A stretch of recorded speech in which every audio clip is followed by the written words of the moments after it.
Hola, hola, ¿cómo andan? Bienvenidas y bienvenidos a Seguimos Educando. ¿Cómo andan en todo el país? Nos están viendo de cada rincón de la República Argentina y estamos felices por eso. Aquí, dando clases por televisión. No reemplazamos a la escuela, por supuesto. Estamos esperando el día que podamos volver a encontrarnos en el aula porque hay un montón de dinámicas que solamente se pueden dar cuando estamos juntos, ¿eh? Los profesores, los alumnos, todos dentro de la escuela. Pero mientras tanto, nos mantenemos con la cabecita activa, aprendemos, incorporamos material, información, contenidos que vas a tener que ver en la escuela o que a lo mejor ya viste y de acá los puedes ver de otra manera distinta. Bueno, le hacemos el aguante a la comunidad educativa. Sabemos que del otro lado hay profes, hay mamás y papás, hay alumnos, por supuesto, hay alumnas y además hay curiosos de todo el país que quieren aprender cosas nuevas. Hoy tenemos un programa lindísimo, así que los invitamos a quedarse durante las próximas 2 horas para seguir aprendiendo.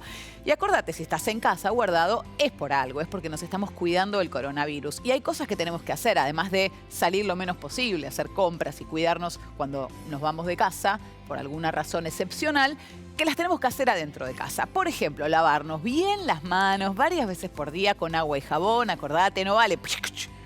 No. Bien lavados con agua y jabón. Evita tocarte los ojos, la nariz y la boca. Es un hábito que tenemos que tratar de erradicar, para cuidarnos mejor. Si vas a toser o estornudar, cubrite con el pliegue interior del codo. Ventila los ambientes de casa, Cada tanto tenés que abrir la ventana. Hay días más frescos en los que por ahí hace un poquito de frío, pero es importante que cambies el aire. Desinfectá los objetos que usás con frecuencia. Todo lo que solés tener a mano, tenelo desinfectado. Si tenés fiebre, tos o dificultad para respirar, llama desde la ciudad de Buenos Aires al 107, desde el Gran Buenos Aires al 148 y a nivel nacional al 0800-222-1002. Así nos cuidamos entre todos y todas. ¿Cómo prevenir virus respiratorios, incluyendo el coronavirus?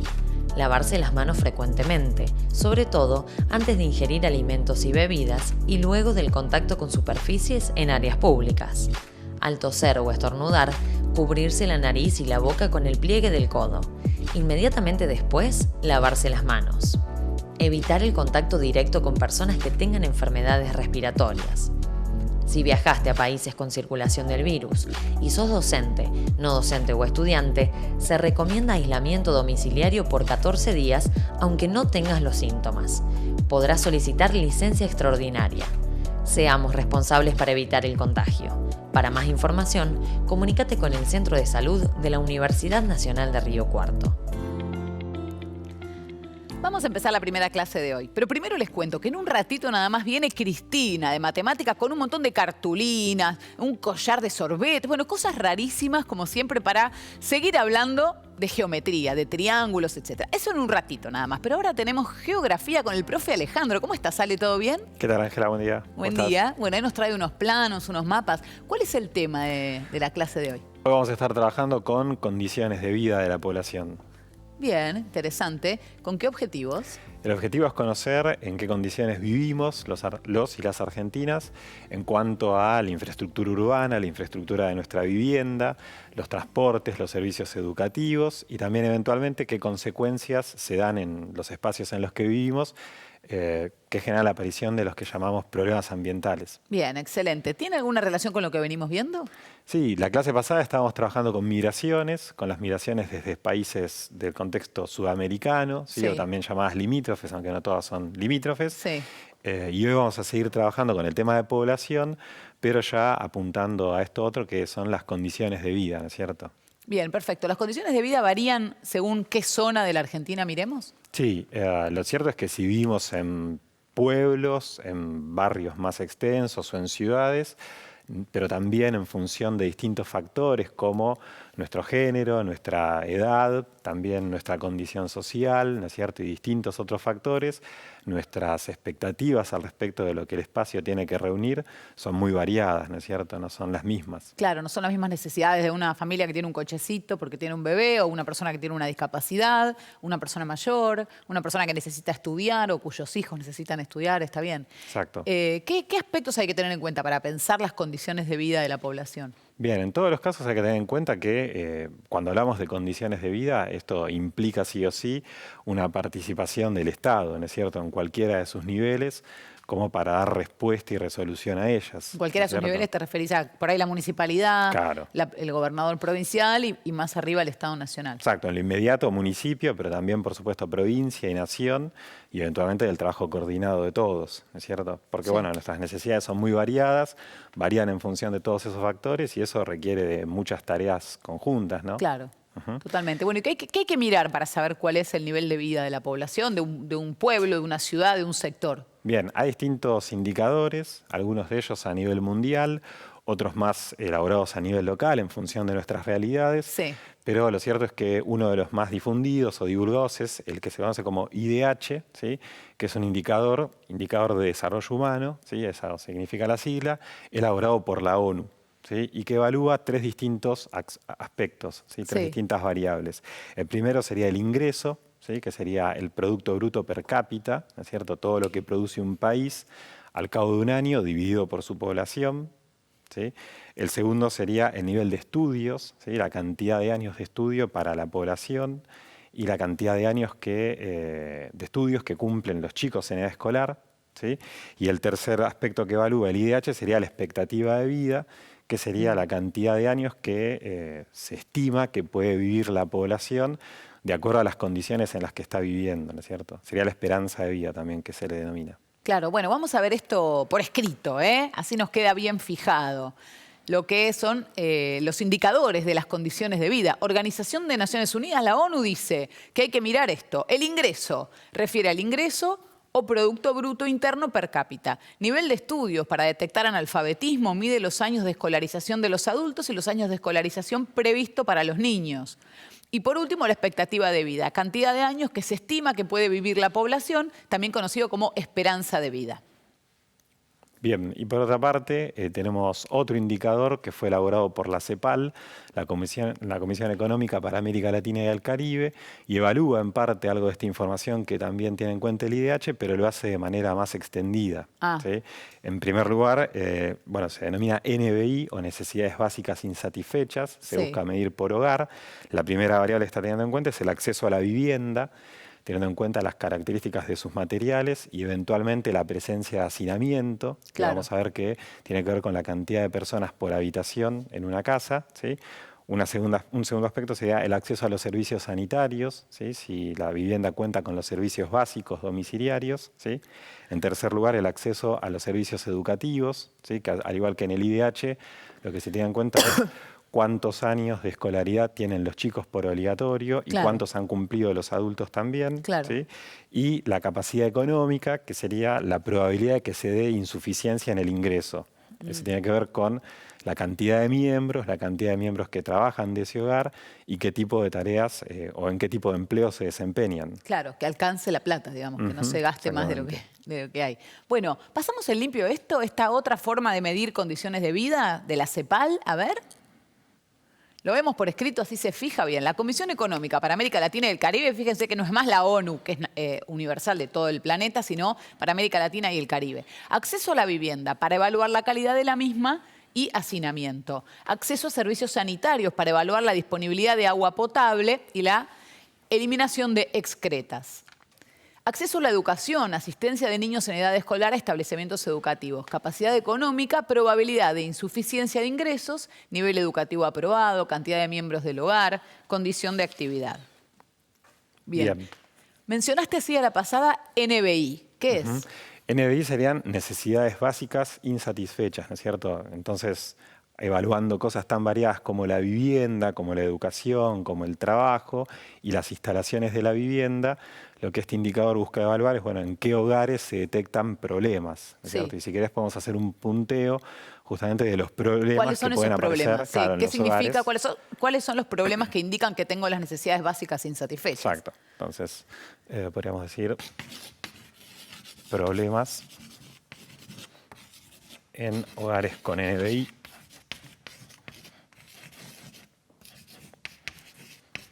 Decíamos necesidades básicas insatisfechas. ¿Sí?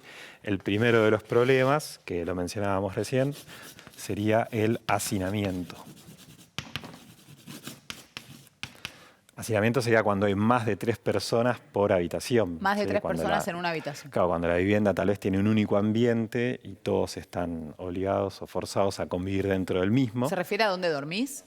Sí, se refiere a donde se duerme, a donde se vive en realidad, perdón. Sí, A donde se como vive. si fuese un ambiente único, ¿no? Claro, claro, si hay varios ambientes en la casa, se supone que se pueden repartir. Ya no se da hacinamiento Claro, en ese caso, claro. pero en este estaríamos hablando de una vivienda cuyo único espacio de vivienda es un ambiente solo. Tal vez Claro. está Bueno, puede tener más separado el ambientes, baño. pero más gente, de tal manera que da También. más de 3 personas por habitación. Claro, se rompe la Más de 3 relación. personas por habitación es hacinamiento. Sí. Entiendo. El segundo problema sería la vivienda inconveniente.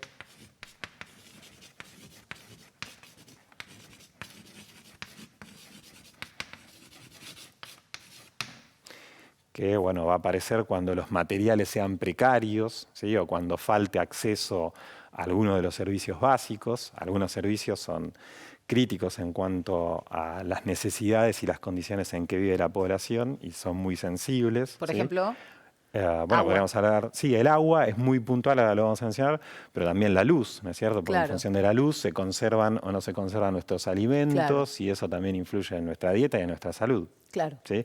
El agua interviene más en malas condiciones sanitarias, que Claro. sería uno de los terceros, Claro. un tercer problema. Puede ser también que no recogen la basura, que cerca hay un arroyo contaminado, ¿no? Exactamente, sí, en los barrios populares, en las villas de emergencia, villas miserias, muchas veces es este problema, ¿no? ¿Quién se hace cargo de la recolección de residuos? Y muchas veces lo curioso es que los propios vecinos organizan su sistema, porque bueno, hace a la calidad del ambiente en el que están. Claro, hay zonas en las cuales hay cerca algún desarmadero de autos o algún basural, todo eso afecta las condiciones sanitarias. Claro, sí, no se Perfecto. generan buenas condiciones, más ahora estamos en época de dengue y demás. ¿no? Sí, Claro ahora que se nota no es para nada claramente. oportuno. Sí. Inasistencia escolar.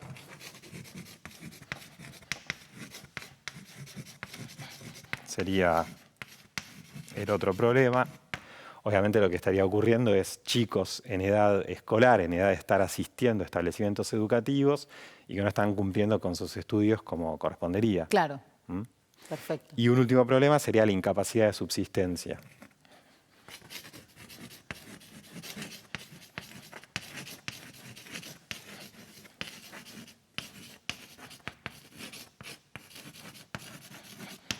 Que como decíamos antes, tiene que ver con la relación entre la cantidad de miembros total de esa familia, cuántos de ellos trabajan, qué tipo de trabajo tiene y el nivel de estudios alcanzado por aquel que sea el jefe o cabeza de hogar. Claro, porque todo eso va a determinar cuánto dinero entra a ese Exacto, hogar. muy importante la relación entre estudio y nivel de empleo Claro. y bueno, las condiciones a las que uno eventualmente se ve expuesto como consecuencia. Bueno, tiene que ver con la calidad de vida en un nivel muy amplio esto, Sí. ¿no? Educativo, de trabajo, de vivienda.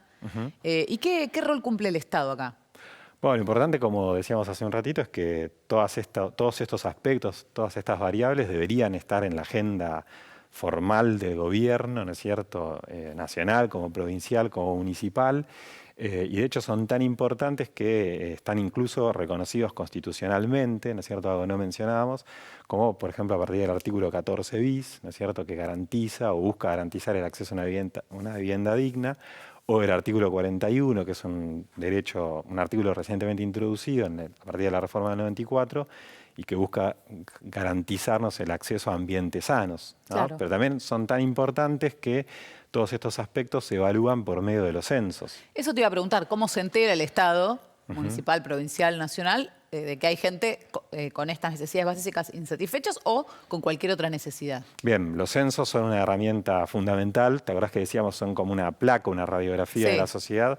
También hay otras encuestas coordinadas por el INDEC, como por ejemplo la encuesta permanente de hogares o EPH, que busca hacer relevamientos con más periodicidad de lo que el censo, ¿no? Porque te Claro. acordás que el censo era cada 10 años, la Sí. EPH te permite año a año tener información actualizada. Claro. ¿Y cómo serían las preguntas que hay que hacer para enterarse de esto? Podemos ver algunas preguntas al respecto de... Dale, porque el profe Alejandro cómo trajo se un revelaba. censo, trajo las preguntas. Miren, ¿lo mostramos? Lo guardó desde 2010, que fue el último censo nacional que se hizo en Argentina. Las preguntas que hacía el censista. Seguramente muchos adultos que estén mirando se acordarán, porque se las hicieron a ellos hace 10 años. Y para los que no, se las vamos a contar. Ahí, a ver. Ahí en la segunda hoja justamente figuran Bueno, muestro la segunda hoja, atención. las preguntas que permitirían hacernos una idea de Acá, ahí. las condiciones de Ahí vida. están las preguntas que permitirían conocer esto. Por ejemplo, ¿qué preguntas son? Ahí vamos. Tenemos preguntas como Bueno, las vemos acá, si no. ¿cuál es el material predominante de los pisos? ¿Sí? Las opciones cerámica, baldosa, cemento, tierra o ladrillo suelto, otro. ¿Este hogar tiene agua por cañería dentro de la vivienda, fuera de la vivienda, pero dentro del terreno o fuera del terreno? Sí, otra pregunta sería ¿qué nivel educativo cursa o cursó? ¿Sí? Con opciones como inicial, primario, GB, polimodal, superior, educación especial. ¿Cuál es el último grado o año que aprobó en este nivel? Alguno, ninguno, ignorado. ¿Sí? Si en esta semana hizo alguna changa para vender afuera o ayudó a algún familiar, si les cuentan para la jubilación, fíjate que son muy distintos los aspectos que Sí. se releva mediante el censo. Muy bien, muy interesante. Qué bueno que nos trajiste esto. Qué lindo. Bueno, me alegro. Claro, tiene todo muy, muy sistematizado porque después hay que reunir toda esta información y Sí. hacer algo al respecto. ¿Qué hacemos al respecto con esta información? Bien, el uso de la información censal, lo habíamos mencionado en unas clases Sí. atrás cuando hablábamos de los censos, es variado, ¿no es cierto? En principio hay un uso político, que es conformar la Cámara de Diputados con 33.000, un diputado cada 33.000 habitantes, ¿no es cierto? Pero también uno tiene usos económicos y sociales, ¿sí? Podemos decir sociales porque, bueno, en función de las realidades que se detecten, el Estado debería arbitrar, debería tomar medidas para actuar sobre esas situaciones, ¿no es cierto? Si yo tengo un municipio con mucha población infantil, por ejemplo, estaría bien que invierta en hospitales pediátricos, ¿no es cierto? Claro. ¿Sí? O jardines maternales y demás. Y también se dice que la información de los censos tiene usos económicos, porque en función de las realidades que detecte, se pueden decidir inversiones tanto públicas como privadas. Si quiero instalar una empresa, una fábrica pública o la privada, la que fuere, pero necesito de muchos trabajadores, lo voy a hacer en las cercanías de alguna ciudad o pueblo que tenga mucha población económicamente activa. Claro, si sé qué estudiaron o qué formación tienen, también puedo decir, bueno, voy a venir acá que hay muchos ingenieros. Exacto, claro, me permitiría definir la localización de esas inversiones. Qué interesante, está buenísimo.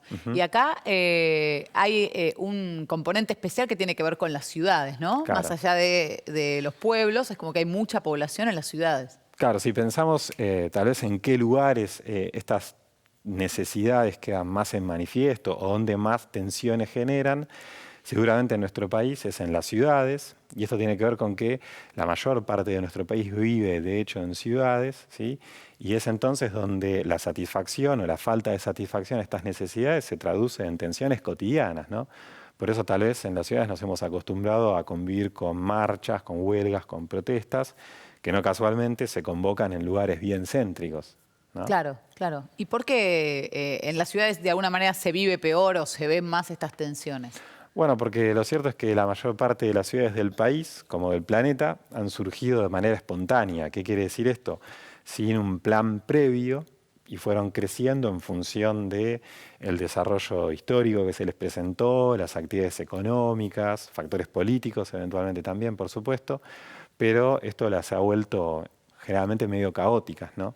Claro, se fue agrandando, arranca, por ejemplo, por el puerto, después la gente se pone un poquito más acá, esta tierra se volvió cara, entonces se fueron un poquito más allá y por ahí no está planificado. Bueno, y la gente que vive lejos, ¿cómo va a acceder al centro? ¿Y qué plazas tiene, qué escuelas tiene, qué hospitales tiene, no? Claro, por eso vivimos en ciudades que permanentemente están siendo intervenidas, ¿no? Como que se hacen un montón de, yo digo, operaciones ahí en Claro. vivo. Porque Hagamos tenés una autopista acá porque nos quedó Claro. re lejos del centro. Una claro. calle que se está repavimentando, un túnel, bueno, son todas cosas que nos muestran que el espacio urbano generalmente no es planificado o, en el mejor de los casos, no llega a anticiparse tanto tiempo, ¿no? Claro, me gustaría saber si hay ciudades planificadas también. Sí, hay ciudades planificadas y en nuestro país hay un ejemplo bien concreto que Sí. es el de La Plata. La ciudad de La Plata. ¿Sí? A ver. Pero si querés podemos repasar o mencionar las características que reúnen las ciudades planificadas. Dale. ¿Sí? En principio, podemos decir que siguen un marco orientador. ¿Qué significa esto? Que no reaccionan ante los problemas que se les puedan presentar, sino que se anticipan a ellos, ¿sí? Lo cual los deja en una posición más ventajosa. Claro, ¿no? está buenísimo. Si todas las ciudades hubieran podido hacer eso, sería genial. Claro, algunas lo hicieron en el mundo con mucha anticipación, más de 100 años, incluso Nueva York de repente en algunos aspectos, pero no es lo más frecuente, ¿no? Claro.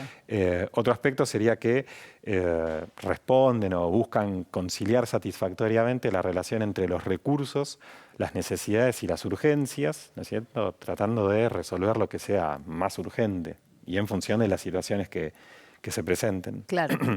Una tercera característica sería que se usa racionalmente el espacio, y eso lo vamos a ver muy en concreto ahora con una imagen de La Plata, ¿sí?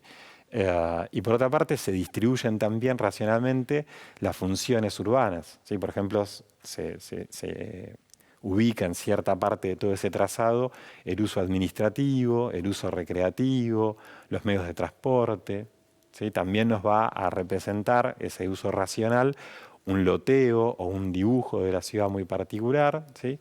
Y otra característica de las ciudades planificadas es que tienen una muy correcta provisión de servicios y de energía también.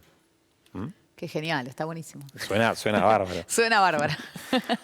Y A ver, La Plata, por ejemplo. Para verlo más en concreto, como lo anticipábamos, lo podíamos ver observando el plano de La Plata. ¿Sí? Se lo ve muy esquemático, ¿no? Claro. Siempre nos reímos un poco de las diagonales, decimos la ciudad de las diagonales, pero qué prácticas se las ven ahí. Bueno, las diagonales son muy prácticas porque lo que hacen es agilizar una circulación que de lo contrario, si no, supondría siempre estar desplazándose en ángulos rectos, ¿no es cierto? Si bien las diagonales, para los que no somos de La Plata, tal vez Confunden un poco. no sean tan sencillas. Pero no, se lo ve muy planificado. A ver dónde están las canchas de fútbol. A ver. Espera, porque no me quiero cruzar. ¿Te vas vos al otro Me voy lado? yo. Así no me cruzo yo. ¿Cómo no?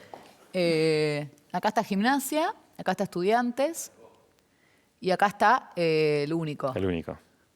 Qué bien. No sabía que Estudiantes y Gimnasia estaban tan cerquita las canchas. Mirá que fui a las dos, pero bueno, soy medio despistada por esas cosas. Bueno, aprendemos juntos. Acá, a ver, acá está Gimnasia, así que este es el Bosque.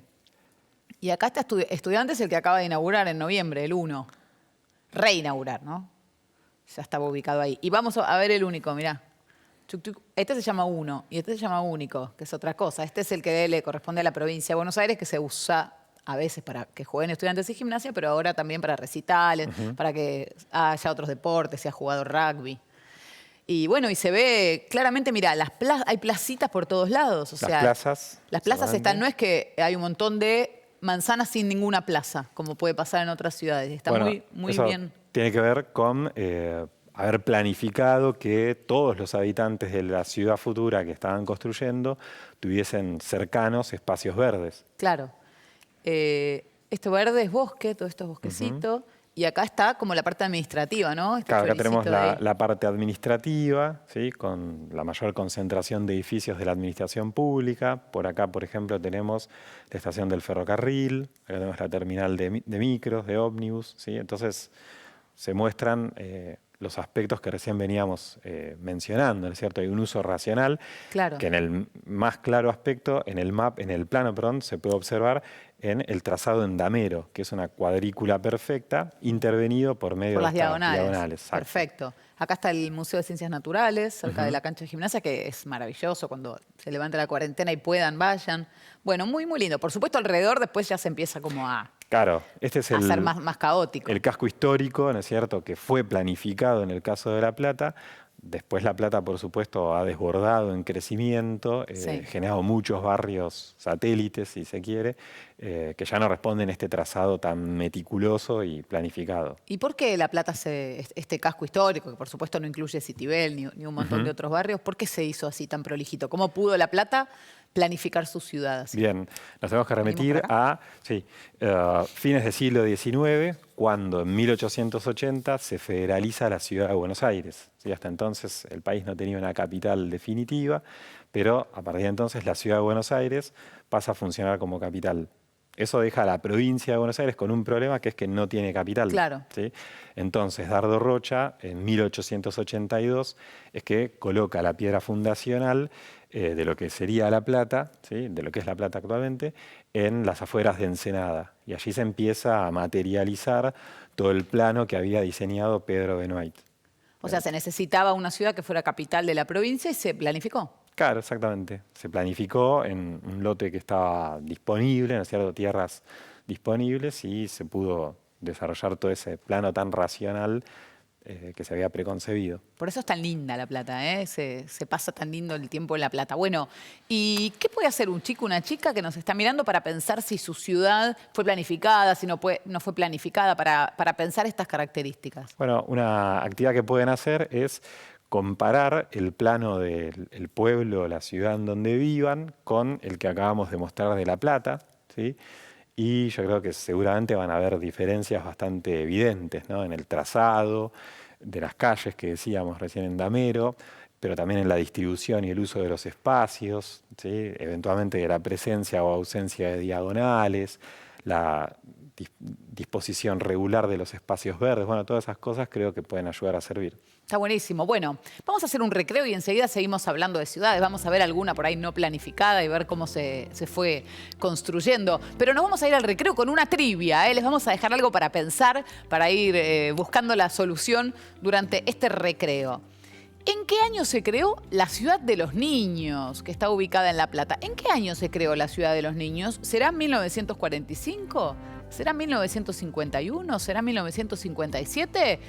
En un ratito lo vemos, ¿eh? Vamos a ver la solución. Pero primero me parece que en cualquier momento suena el timbre, recreo. Enseguida más geografía, aquí en Seguimos Educando.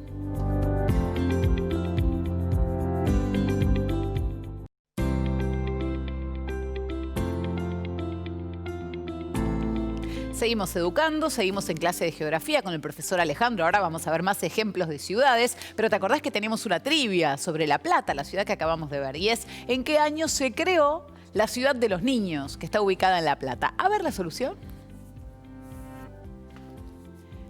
1951. El predio empezó a construirse en 1949 y fue inaugurado en el 51 bajo el gobierno de Juan Perón. Se trata de una ciudad con 35 edificios pequeños hechos a escala de un niño de 10 años.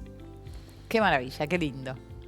Bueno, ¿hay más ciudades planificadas como La Plata en nuestro país? Bueno, en nuestro país hay algunos otros casos. Uno de los más conocidos es el de Federación en Entre Ríos, pero no muchos más. No muchos más. Bueno, en un rato nos vamos a meter en la historia de una ciudad apasionante, un poco más desorganizada porque no fue planificada, pero vamos a ver cómo se va construyendo, de qué manera una ciudad empieza a crecer, a sumar barrios, a sumar personas y también a sumar problemáticas. En este caso arrancamos por el comienzo, por la fundación de la ciudad de Córdoba. Sí, vamos a hablar de la ciudad de Córdoba y empezamos con este material.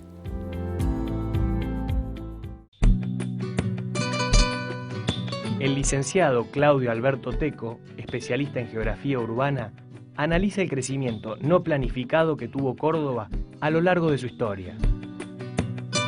Uno de los primeros límites naturales que tuvo la ciudad fue el arroyo La Cañada.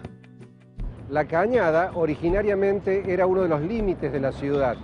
Más allá de este lugar que estamos, era zona escasamente poblada, de rancheríos, como hablan las crónicas de la época, y en realidad eran las afueras, las orillas de la ciudad. A mediados del siglo XX se canalizó esta construcción, antes no existía, y se construyeron puentes que permitieron unir y extender la ciudad hacia el oeste.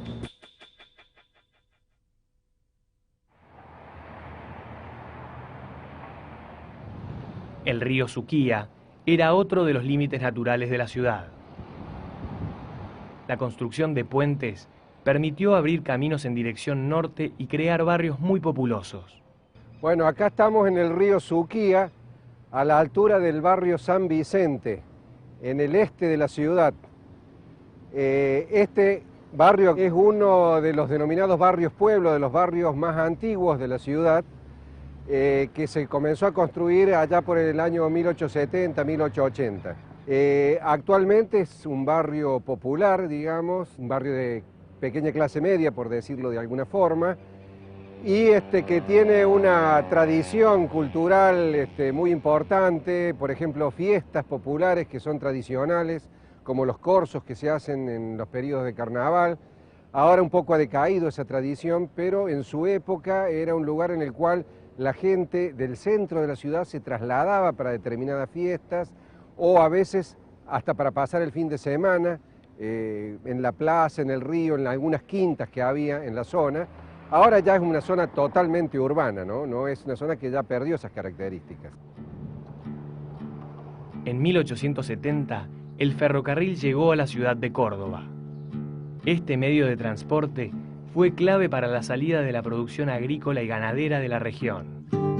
La expansión económica se vio reflejada en el crecimiento de la ciudad y surgieron nuevos barrios. Estamos en el barrio de Nueva Córdoba.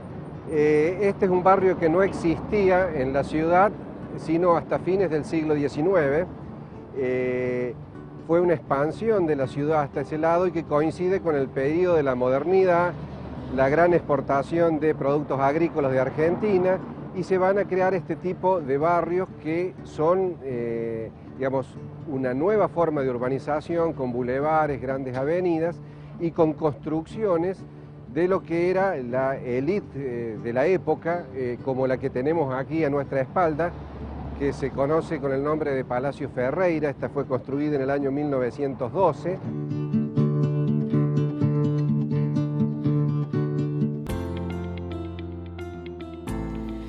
Qué linda la ciudad de Córdoba. Voy un montón por trabajo, igual que a La Plata también, por el fútbol. Y la verdad que es maravillosa. Me encanta poder conocerla un poco más. Sí, una ciudad hermosa que tiene una función particular, que es ser la capital provincial, ¿sí? Cuenta con más de 1 millón, casi 1,5 millones de habitantes, y esto la convierte en la segunda ciudad de la Argentina, detrás del Gran Buenos Aires, ¿no es cierto? Lo cual le da un lugar bastante destacado, ¿no es cierto? Pero tenemos que tener en cuenta que, como una ciudad no planificada, fue creciendo y encontrándose con distintos desafíos, ¿sí? Claro. La Córdoba de fundación colonial se encontró con algunos desafíos o algunos límites, entre comillas, porque no son límites técnicamente, en ciertos elementos de la naturaleza. Entonces, a esa Córdoba colonial de los jesuitas y el siglo XVI-XVII, algunos elementos que podemos identificar que comprimieron su expansión, los podríamos ver en esta imagen, ¿sí?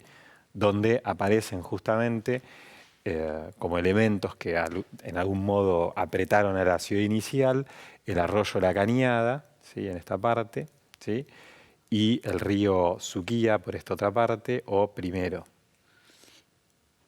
¿Sí? Claro, elementos naturales que ya determinaron un poco la ciudad. Claro, que ordenaron hacia dónde se podía dar la expansión urbana. Digo límites entre comillas, porque por supuesto no son límites, ¿no? Sino que son características del territorio, del terreno, que hicieron que la expansión urbana tuviera que seguir ciertas pautas vinculadas a la naturaleza. Claro, claro. Y después tenemos, por ejemplo, esa línea negra alrededor de la ciudad de Córdoba, que es la avenida Circunvalación.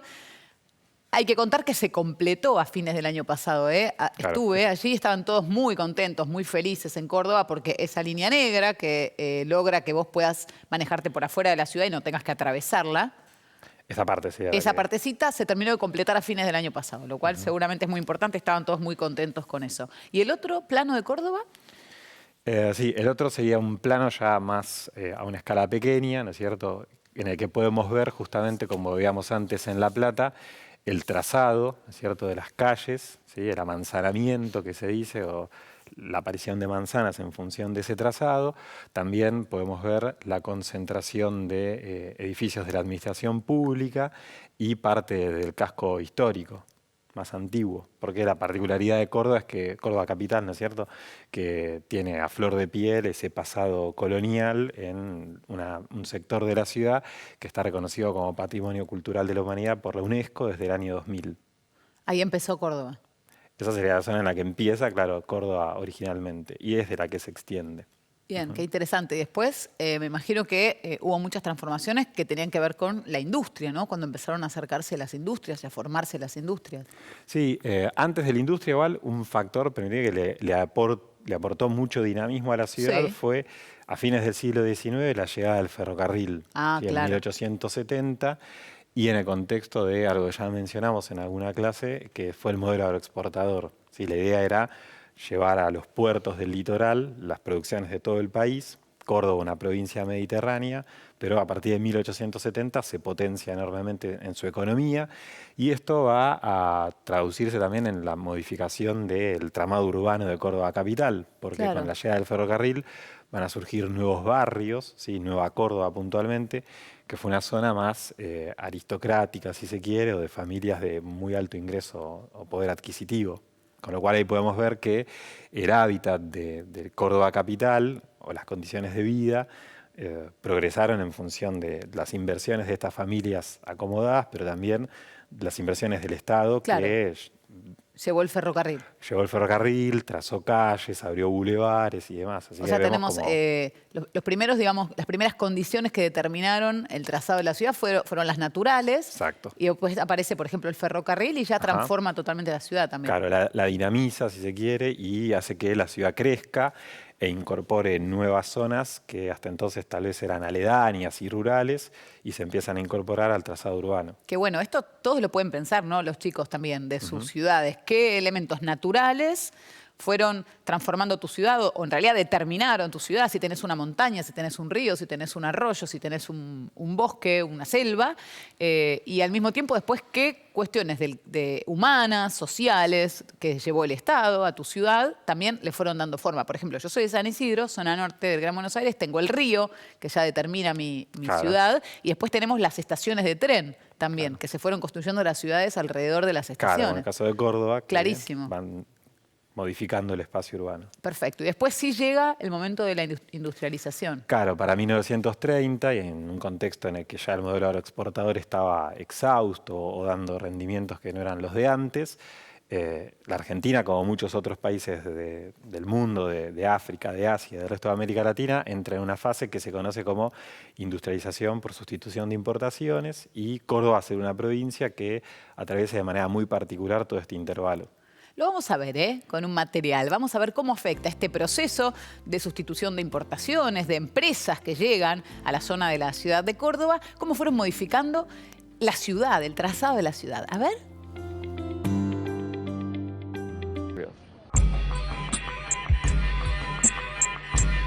En la segunda mitad del siglo XX, el desarrollo industrial le dio un fuerte impulso al crecimiento de la ciudad.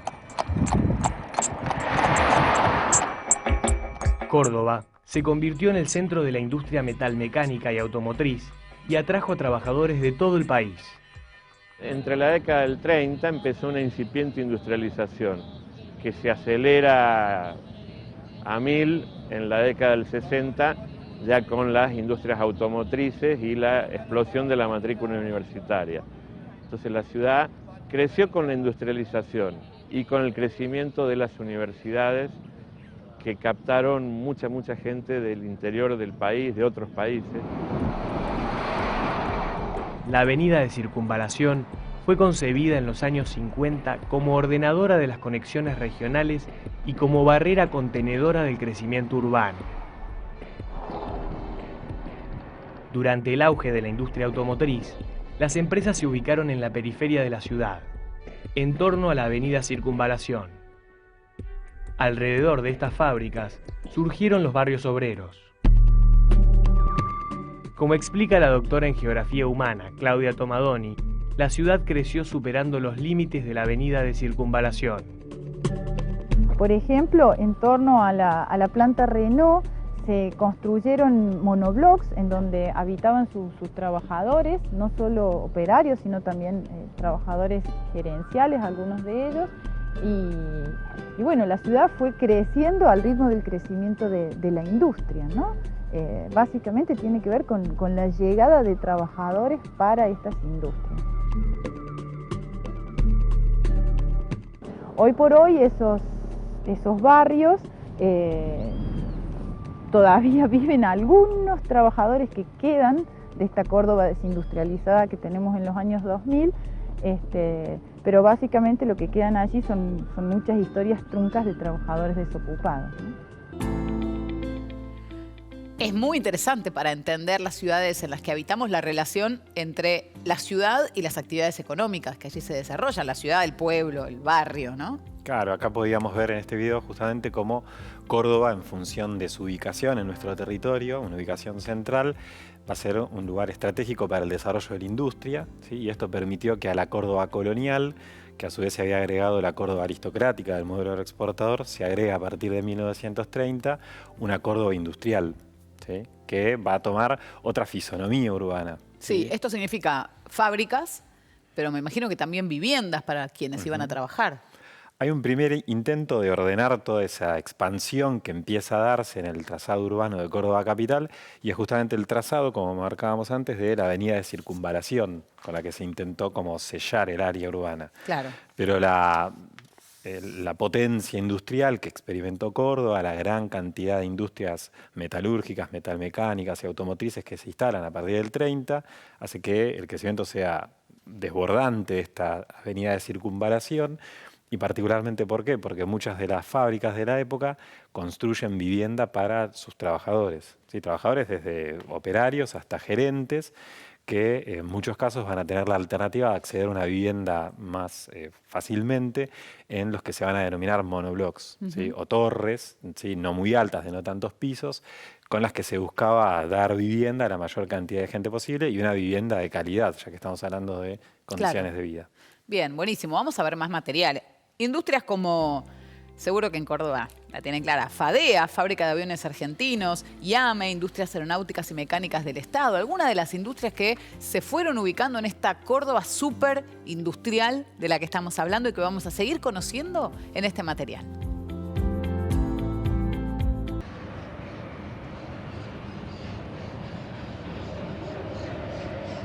Juan Ignacio trabaja en FADEA, Fábrica Argentina de Aviones, lugar que lleva el mismo nombre que su abuelo, el Brigadier San Martín. El 10 de octubre de 1927 se crea esta fábrica, siendo la única fábrica aeronáutica que existía en Sudamérica en ese momento. Córdoba ofrecía geográficamente una protección natural, al ser el centro del país y estar alejado de las fronteras, era un lugar muy inaccesible en caso de un ataque exterior. En 1943, esta fábrica se convierte en el Instituto Aerotécnico, es decir, se agregó a lo que era la fábrica una serie de laboratorios, de lugares que hacían de esto un complejo científico y productivo. En ese momento asume como director de esta fábrica el brigadier mayor Juan Ignacio San Martín.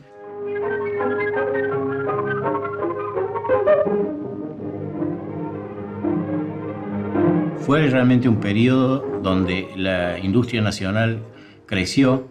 Esta fábrica se transformó en el IAME, que significa Industrias Aeronáuticas y Mecánicas del Estado. Eso significaba que esta fábrica empezaba a producir no solamente aviones, sino que se metía en el mundo metalmecánico de la producción automotriz. Por decreto del Poder Ejecutivo, créase la Fábrica de Motores y Automotores Argentinos. Aceleradamente, sobrepasando el plazo previsto, se construyen los talleres de los que habrán de surgir las unidades que, al ocupar el mercado, llenarán una necesidad de este pueblo hacia sus grandes destinos.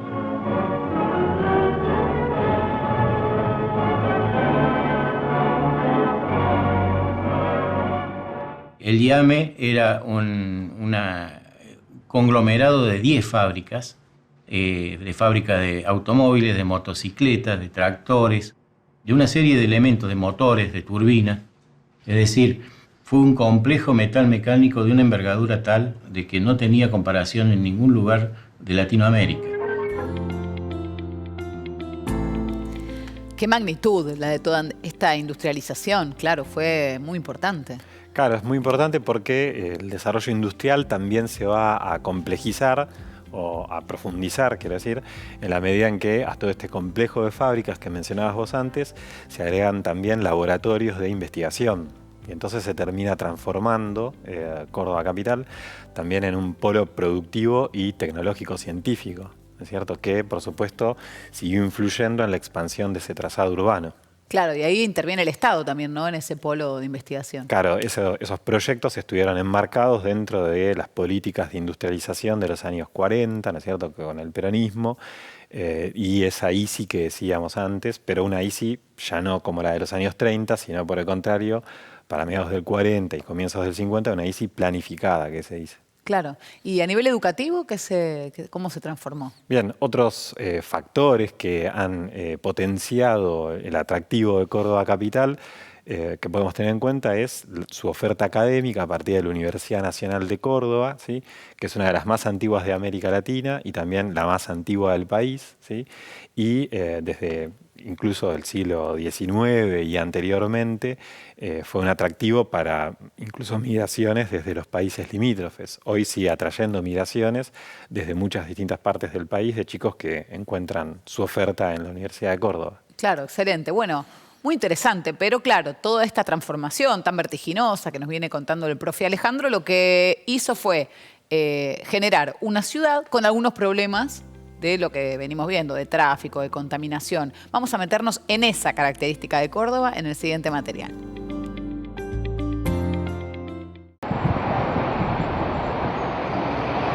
Por otro lado, a medida que crecía la ciudad sin planificación, la población se iba concentrando alrededor del núcleo histórico colonial. Las calles estrechas y las escasas avenidas hicieron que con el tiempo el tránsito se convirtiera en un problema. Actualmente, Córdoba es una de las ciudades de más difícil circulación del país. El problema principal del tránsito en realidad es la congestión a las horas pico en los accesos y egresos al centro, a los principales centros educativos, universitarios, al Poder Judicial, a la municipalidad, a los edificios públicos. Debido al crecimiento no planificado de la ciudad de Córdoba, el servicio de transporte público de pasajeros no alcanza a abastecer las necesidades de los usuarios. Ante la falta de alternativas de transporte, para trasladarse dentro de la ciudad, los cordobeses dependen de sus autos particulares mucho más que los habitantes de otras ciudades. La ciudad depende de la calidad del espacio público, y el espacio público son las calles, son las plazas y es como la gente se mueve. Entonces lo fundamental para resolver que la ciudad pueda seguir siendo una ciudad de todos es el sistema de transporte público.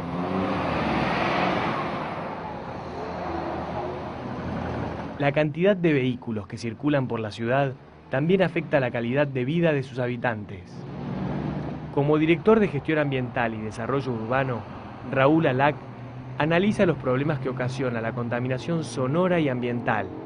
Yo creo que fundamentalmente se trata de que Córdoba está en una depresión, en un pozo prácticamente. Ese pozo concentra emisión de gases y genera una situación, digamos, de acumulación que a veces dura horas, a veces puede durar días y que desmejora enormemente la calidad del aire y la calidad de vida de esta zona, que es la zona central de la ciudad. Otro tema importante es la cantidad de vehículos que nos impiden, por ejemplo, ahora hablar. De cualquier manera, el factor de la contaminación está ligado al factor de la educación. Si nosotros no tenemos educación ambiental, es muy difícil que los chicos puedan entender la magnitud del problema. Y no solamente los chicos, sino sus padres y aquellos que de alguna manera tienen responsabilidad en la vida humana.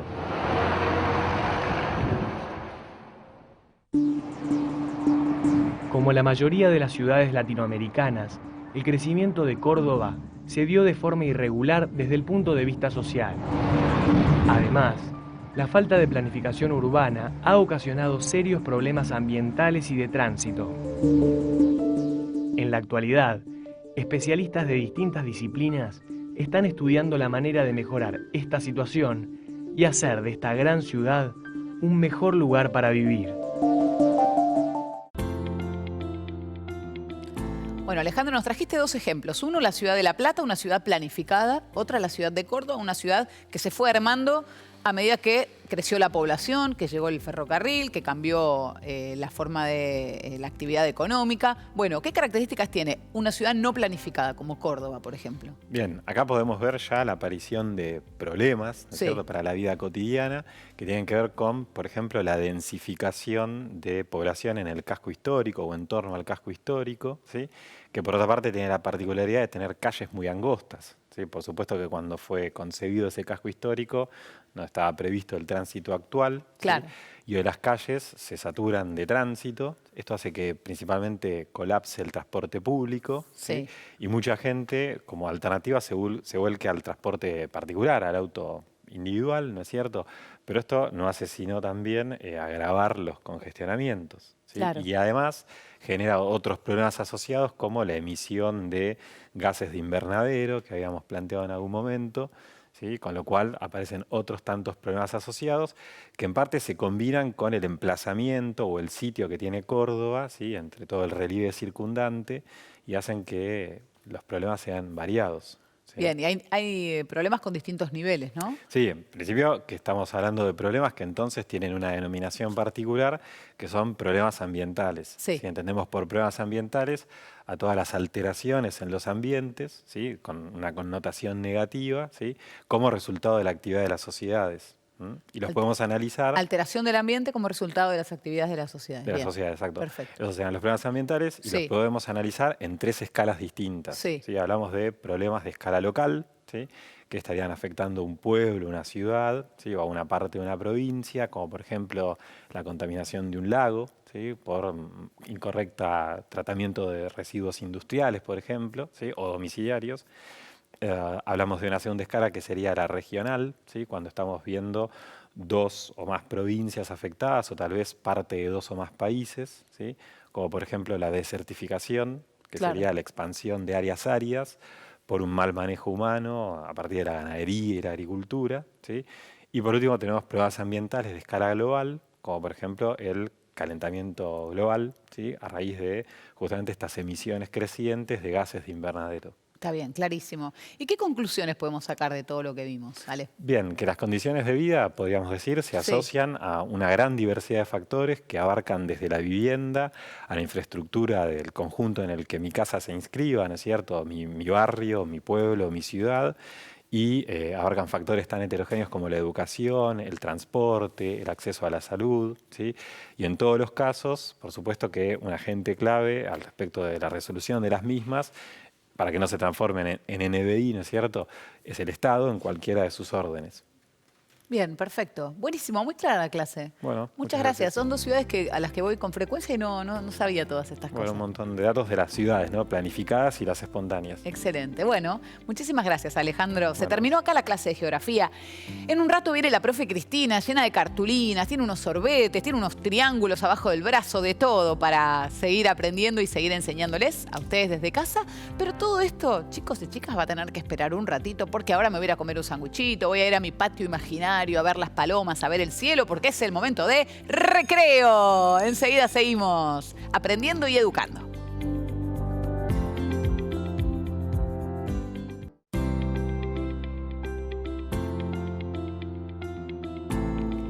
Ella ya vino con sus triángulos, con sus cuadrados, con sus barritas de cartulina. Es Cristina, la profe de matemáticas. ¿Cómo estás, Cris? Muy bien, gracias. Como siempre, todo divertido y con cositas. Con muchas cositas materiales. Muy bien. Sí. ¿Cuál es el tema de la clase de hoy? Bueno, hoy vemos triángulos rectángulos y el teorema de Pitágoras. Apareció Pitágoras, Sí. lo estábamos esperando. Sí, el famoso teorema de Pitágoras. Así que, momento importante hoy. Momento importante. ¿Con qué objetivos vamos a trabajar? Bueno, como el teorema de Pitágoras es una ley, con las leyes matemáticas se pueden hacer un montón de cosas. Los primeros acercamientos son explorarla. Luego la podés enunciar, también la podés verificar y por último, para estar seguros que se cumple siempre como las leyes matemáticas, la vamos a demostrar. Todo eso lo vamos a hacer. Excelente. Y además la vamos a usar, porque para algo debe servir. Espectacular. O sea que vamos a ver 2 usos importantes del teorema de Pitágoras. Tranquilo, Pitágoras, que le vamos a dar buen uso a tu teorema. Todo un abanico ¿Cómo de podemos cosas. empezar a explicarlo? A mí me gustaría poner un acertijo. Dale. Que lo vamos a resolver durante el programa, se va a dilucidar la respuesta. Perfecto. Vamos a imaginarnos que hay un lago con forma de triángulo rectángulo. Hace falta un poquito de imaginación. Un lago. ¿Sí? Esto es un lago. Sí. Agua. Sí. Ahora lo pintamos. Y hay terrenos alrededor. Y los terrenos son cuadrados. Acá hay un cuadrado para sembrar, digamos, terrenos, ¿no? Campos. Acá hay otro cuadrado. Y acá, este es el más difícil de dibujar, porque si es un cuadrado tiene que tener ángulos rectos, lo voy a hacer lo mejor que pueda, ¿sí? Bueno, la idea es que hay dos personas, Juan y María. Juan y María. Ay, gracias. Ahí está. Esto es todo el lago. Hay un lago que tiene una forma muy, muy parecida a un triángulo rectángulo. Y hay campos alrededor y, que son cuadrados. Y Juan y María tienen que elegir estos campos. Uno va a sembrar el terreno más grande y el otro va a sembrar los otros dos terrenos que quedan. Este claramente es el más grande. Sí. Así que Juan dice, ay, bueno, yo quiero un solo terreno, prefiero que sea grande, que sea uno solo. Juan dice, yo voy a sembrar aquí. Y María dice, ok, yo me quedo con los otros dos terrenos. María va a sembrar aquí. La pregunta del acertijo es ¿quién tiene más terreno? ¿Quién va a poder sembrar más? ¿Quién tiene más tierra? Durante el programa se va a aclarar esta cuestión.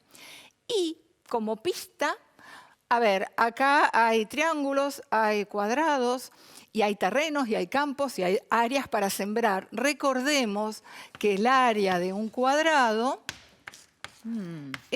se calculaba haciendo lado por lado. Lado por lado. Multiplicando. Mido esto por esto, es el área. Claro, este sería un lado, este sería el otro lado, y lo mismo en los otros cuadrados. Y que una multiplicación de dos números iguales, yo la puedo expresar con una potenciación.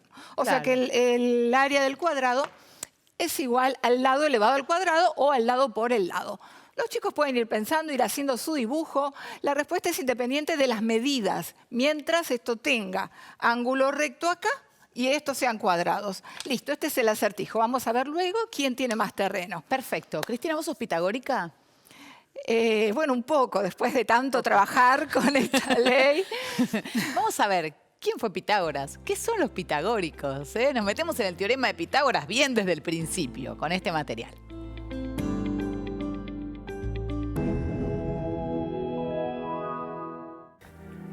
Hola, en nuestro programa de hoy vamos a dedicar este recorrido por el conocimiento matemático a uno de sus más grandes contribuyentes, Pitágoras.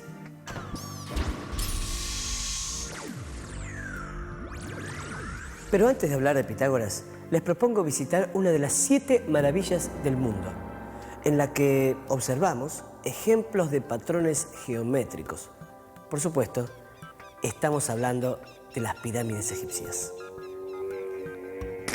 Casi perfectas, levantadas hacia el siglo 25 a.C. Producen admiración por su alto grado de precisión. Por supuesto que su construcción no fue fruto de la casualidad. Los egipcios tenían un conocimiento avanzado de geometría. Varios documentos de la época aseguran que tenían el conocimiento de la relación que un triángulo de lados 3, 4, 5, cualquiera sea la unidad de medida que se use, tiene un ángulo recto. Conocer esta relación les permitió a los egipcios construir las imponentes pirámides y mejorar la organización de la agricultura y la economía. Pero fue en Grecia, entre los siglos 6 y 5 a.C., donde fue desarrollada esta propiedad fundamental de los triángulos rectángulos. Y el gran responsable fue Pitágoras. Escuchemos a un especialista. Lo interesante de Pitágoras es su concepción filosófica del mundo. En realidad los pitagóricos formaron una especie de hermandad, como se le decía, pero era algo así como muy profundo y muy, digamos, una mezcla de misticismo con filosofía. Por eso dije una concepción del mundo, ¿no? Ellos pensaban que el mundo estaba regido por los números. Cuando hacían algún descubrimiento matemático, hacían así ofrendas a los dioses, le ofrecían un asadito y unos vinitos para celebrar. En realidad, para ellos todas las cosas estaban conectadas. Todos los descubrimientos astronómicos tenían que ver con la música, tenían que ver con la matemática, y todo estaba regido por el número. Y había como ciertas reglas muy estrictas, o sea, por eso la idea de la hermandad era, entre otras cosas, mantener en secreto ciertos descubrimientos. Pitágoras estaba muy influido, digamos, por los magos. Él viajó a Egipto, entonces ahí se nutrió de toda la magia de Egipto. Entonces por eso todavía no era una idea matemática como tenemos ahora, ¿no? Sino algo muy mezclado con la religiosidad, Así que está Pitágoras en las pirámides de Egipto o algo así. Absolutamente, sí. Y ¿Cómo es desde esto? mucho Sí. antes de Pitágoras, aparte, Claro. porque estamos hablando de siglo 25 antes de Cristo, las pirámides, la civilización egipcia con todo lo bello que conocemos, y Pitágoras fue 5 o 6 siglos antes de Cristo. Claro. ¿Qué pasa? ¿Qué pasa? En realidad, la ley que llamamos teorema de Pitágoras era muy conocida en todo el mundo de la época y ya la conocían los egipcios y otros pueblos mucho antes de Pitágoras. Se supone que Pitágoras, que vivía en Grecia, que era griego, viajó y fue escuchando cosas de matemática y bueno, lo interesante y que nos deja es que las escribió, las trató de demostrar, las Claro. analizó más a estas leyes. Bueno, Entre pero yo ellas, quiero ver entonces la ley. la relación entre el teorema de Pitágoras y la construcción. Claro. Gracias por el collar, me encanta, pero ahora explícame lo de la construcción. Este collar lo hicimos con sorbetes, ¿sí? Pasamos un hilo, pero la clave de este collar es la cantidad de sorbetes. Hay 12. Los egipcios tenían una soga con 12 nudos. Con eso hacían partes importantes de sus construcciones. Bien. Así que era parecido a esto. Los 12 nudos vendrían a ser los 12 momentos de quiebre de los Sí, sorbetes. equidistantes, ¿no? Entre sí. Sí.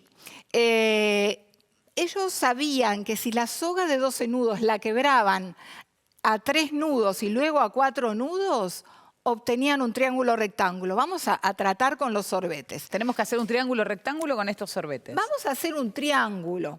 Un lado va a tener 4. Acá 1, 2, 3, 4. ¿Sí? Y el otro va 1, 2, 3. Ahí está, la de abajo está. Bueno. 4. Y el Ahí. otro va a tener 3. Esto hacían ellos, tranquilo. Uno tiraba de acá arriba. O sea, si tiramos de las puntas, solamente imponiéndonos que en la base haya 4 y en esta parte, que le voy a decir altura, pero no sabíamos si había ángulo recto o no.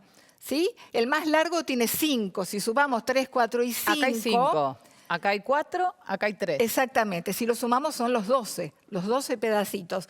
Ellos sabían desde la antigüedad, desde hace mucho tiempo, que con estas dimensiones acá aparecía un ángulo recto. Ahí. Perfecto, muchísimas gracias. Esto pasa acá y en cualquier parte, como decimos. No hay manera de que se forme un ángulo distinto con estas dimensiones. Con los 12 nuditos de la soga de los egipcios o con nuestros 12 sorbetes, partidos de esta manera, 3 en un lado, 4 en otro y quedan 5 en el restante, ángulo recto. Bueno, ¿qué pasa? Una cosa es saber que con 3, 4, 5 armás ángulo recto, listo, tenés que levantar una pared, ponés esto y sabés y la pared te sale derechita. Claro. Así, pirámides, y también lo usaban para medir los campos. Bien. ¿Qué pasa con 3, 4, 5? ¿Es una fábrica de triángulos rectángulos? ¿Por qué 3, 4, 5? ¿Por qué? En matemática nos preguntamos por qué. ¿Por qué 3, 4, 5 produce un triángulo rectángulo? Son los lados, ¿no? ¿Por qué lados de 3, 4, 5 producen un triángulo rectángulo? ¿Habrá algo en esos números? Fíjate cómo estamos pasando de lo geométrico, de lo visual, a lo numérico, al álgebra, porque decimos, los números esos, ¿tendrá que ver alguna cuenta en esto? Bueno, nos quedamos con esta idea en la cabeza de que tenemos que descubrir por qué 3, 4, 5 producen un ángulo recto en el triángulo. Perfecto, ¿Te nos parece un quedamos con la ratito? idea en la cabeza. Mientras Un tanto ratito. vamos a ver esta idea tan interesante de que este triángulo con un ángulo recto se puede usar para la construcción. No, no se puede, se usa para la construcción. Se usa. ¿Qué tiene que ver Pitágoras con una pared? Mirá. En arquitectura, el teorema de Pitágoras muchas veces es bastante utilizado para lo que es marcación en obra de, por ejemplo, una figura que está rotada. Uno no tiene elementos, uno ¿cómo marca una obra? Tiene 2 ejes, desde los cuales va midiendo todo. Si tiene un objeto que está rotado, para determinar el punto del ángulo de lo que está rotado, sabiendo que el objeto tiene un largo en lo que sería la hipotenusa de Pitágoras, para marcar esos vértices no hay otra manera que usando el teorema de Pitágoras. Cuento una historia que me pasó realmente. Cuando yo era muy joven, tuve que hacer un primer trabajo y el terreno era muy amplio, no teníamos referencia inmediata, necesitamos partir desde un punto determinado. Y ese punto determinado nos lo daba un agrimensor que decía, este es el límite hasta donde ustedes pueden construir. De acá para... Entonces, estábamos solos, el albañil que estaba replanteando y yo, por supuesto, el albañil, 6º grado elemental, más no necesitaba para poder levantar paredes, y yo, arquitecto, recibido en la universidad, dando vueltas alrededor de la primera estaca clavada que nos había dejado el agrimensor, y de pronto el albañil me dice, arquitecto, ¿y si hacemos 30, 40, 50? ¿Y qué es 30, 40, 50? Le pusimos números A, B y H. Clavamos una estaca y con un hilo tendimos de 3 metros de largo, clavamos la segunda estaca. En ese pusimos otro hilo de 4 metros y sin clavar la segunda estaca tomamos un hilo de 5 metros y unimos con la primera clavada, que nos formó un triángulo de 3 metros, 4 metros y 5 metros. Si el cuadrado de 3 metros es 3 por 3, es 9. Si el cuadrado de 4 metros es 4 por 4, es 16. La hipotenusa, el cuadrado era 5 por 5, es 25. 9 más 16 es 25. Y acá está demostrado, Pitágoras tenía razón y don José, que era este albañil también. Llegó el momento tan esperado, y es un honor para mí enunciar el teorema de Pitágoras. Fíjate, en todo triángulo rectángulo la hipotenusa elevada al cuadrado es igual a la suma de los catetos elevados al cuadrado. Ahí tenés el teorema de Pitágoras, te lo explica la profe Cristina. Ahí está. Bueno, vamos a mostrar el enunciado del teorema de Pitágoras acá en el pizarrón. Dale. Aparecen palabras nuevas, cateto, Sí. hipotenusa. Sí. Esto suena griego, ¿no? Un poco Cierto. esas palabras. Bueno, Hipotenusa viene. parece la diosa de las matemáticas, Totalmente, pero no. totalmente. Bueno, vamos a enunciar el teorema de Pitágoras. Teorema de Pitágoras. Pitágoras era un señor, así que lo ponemos con mayúscula. Teorema de Pitágoras. Este teorema vale para triángulos que tienen ángulo recto. Esto es muy importante recordarlo. Es una ley, pero vale solamente cuando el triángulo tiene un ángulo recto. Claro. Como estos triángulos son importantísimos para la arquitectura y para un montón de cosas, los nombres de los lados del triángulo recto tienen, los lados tienen un nombre particular. Primero les ponemos letras, como en matemática, para guiarnos rápido, pero hay un lado que es más largo, que es este, que está enfrente del ángulo recto siempre, y se llama hipotenusa. Hipotenusa. Nuevamente, para no tener que andar diciendo el lado más largo, decimos la hipotenusa, sabemos que es el más largo. Sí, es como el lado que no está involucrado en el ángulo. Exactamente, no es bracito del ángulo recto. El ángulo recto está formado por 2 bracitos que no son la hipotenusa. Perfecto. Y tienen un nombre Sí. también, se llaman catetos. Catetos. Los bracitos del ángulo recto se llaman catetos. Tenemos 2 catetos y una hipotenusa. Exacto, tenemos 2 catetos y una hipotenusa. Perfecto. ¿Qué dijo Pitágoras? ¿Qué descubrió? Descubrió una relación numérica. Él encontró que si el triángulo es rectángulo, hay una cuenta con A, B y C que da lo mismo. Hay 2 cuentitas con A, B y C que dan lo mismo. Pero ¿ven esta flecha de doble punta? Quiere decir que si el triángulo es rectángulo, se cumple la igualdad que voy a escribir ahora. Y si se cumple la igualdad y yo no estoy mirando el triángulo, puedo de acá venir para acá y decir, se cumple la igualdad, ese triángulo tiene ángulo recto. O sea, ahora después vamos a aclarar esto. ¿Qué dice Pitágoras? Es doble mano. Exacto. Pitágoras descubrió que si la medida A la elevamos al cuadrado, da lo mismo que la medida B al cuadrado más la medida C al cuadrado. ¿Sí? Recordemos que esta tiene que ser la hipotenusa, no es cualquier lado. No es cualquier A. Hipotenusa. hipotenusa. Esta igualdad tiene una característica, que tiene una potencia de este lado y 2 de este lado. Bien, la potencia que está sola tiene que ser la potencia de la hipotenusa. La larga. Si no, no estamos hablando de la ley de Pitágoras, del más largo. El más largo elevado al cuadrado es igual a la suma de los catetos elevados al cuadrado. Era la enunciación que vos habías hecho. El cuadrado de la hipotenusa es igual a la suma de los cuadrados de los catetos. Sí. Lo podemos comprobar. ¿Te acordás que hace un ratito decíamos, pero qué pasa con 3, 4, 5, con los sorbetes? Claro. ¿Qué culpa tienen 3, 4, 5 de que se forme un ángulo recto? Bueno, vamos a juntarlo con lo de nuestro acertijo. Del lago. Supongamos que en este lago esto mide 5 kilómetros, esto mide 4 kilómetros y esto mide 3 kilómetros. Entonces el borde del lago sería como nuestro collar de sorbetes. Claro. En total, 4 y 3, 7 y 5, 12, son 12, ¿sí? Bien, vamos a ver si estas medidas del lago, que son las mismas que las de los sorbetes, cumplen esta ley numérica o no la cumplen. ¿De acuerdo? Voy a borrar esto, tengámoslo en mente. El área de un cuadrado es lado al cuadrado, ¿no? Y nos queda la pregunta, que la vamos a contestar en un ratito, de quién tenía más, si Juan o María. Bueno, ¿quién es la hipotenusa acá? El 5, porque entonces es el lado largo opuesto al... Para ver ángulo. si esos números cumplen, yo no voy a poner el igual acá. Vamos a ver. Acá tengo que hacer 5 al cuadrado y eso da 25. Acá voy a hacer 4 al cuadrado y eso da 16. Porque es 4 por 4, recordemos. 5 al cuadrado es 5 por 5. Y acá voy a hacer 3 al cuadrado, que es 3 por 3, y da 9. Y esto lo voy a sumar.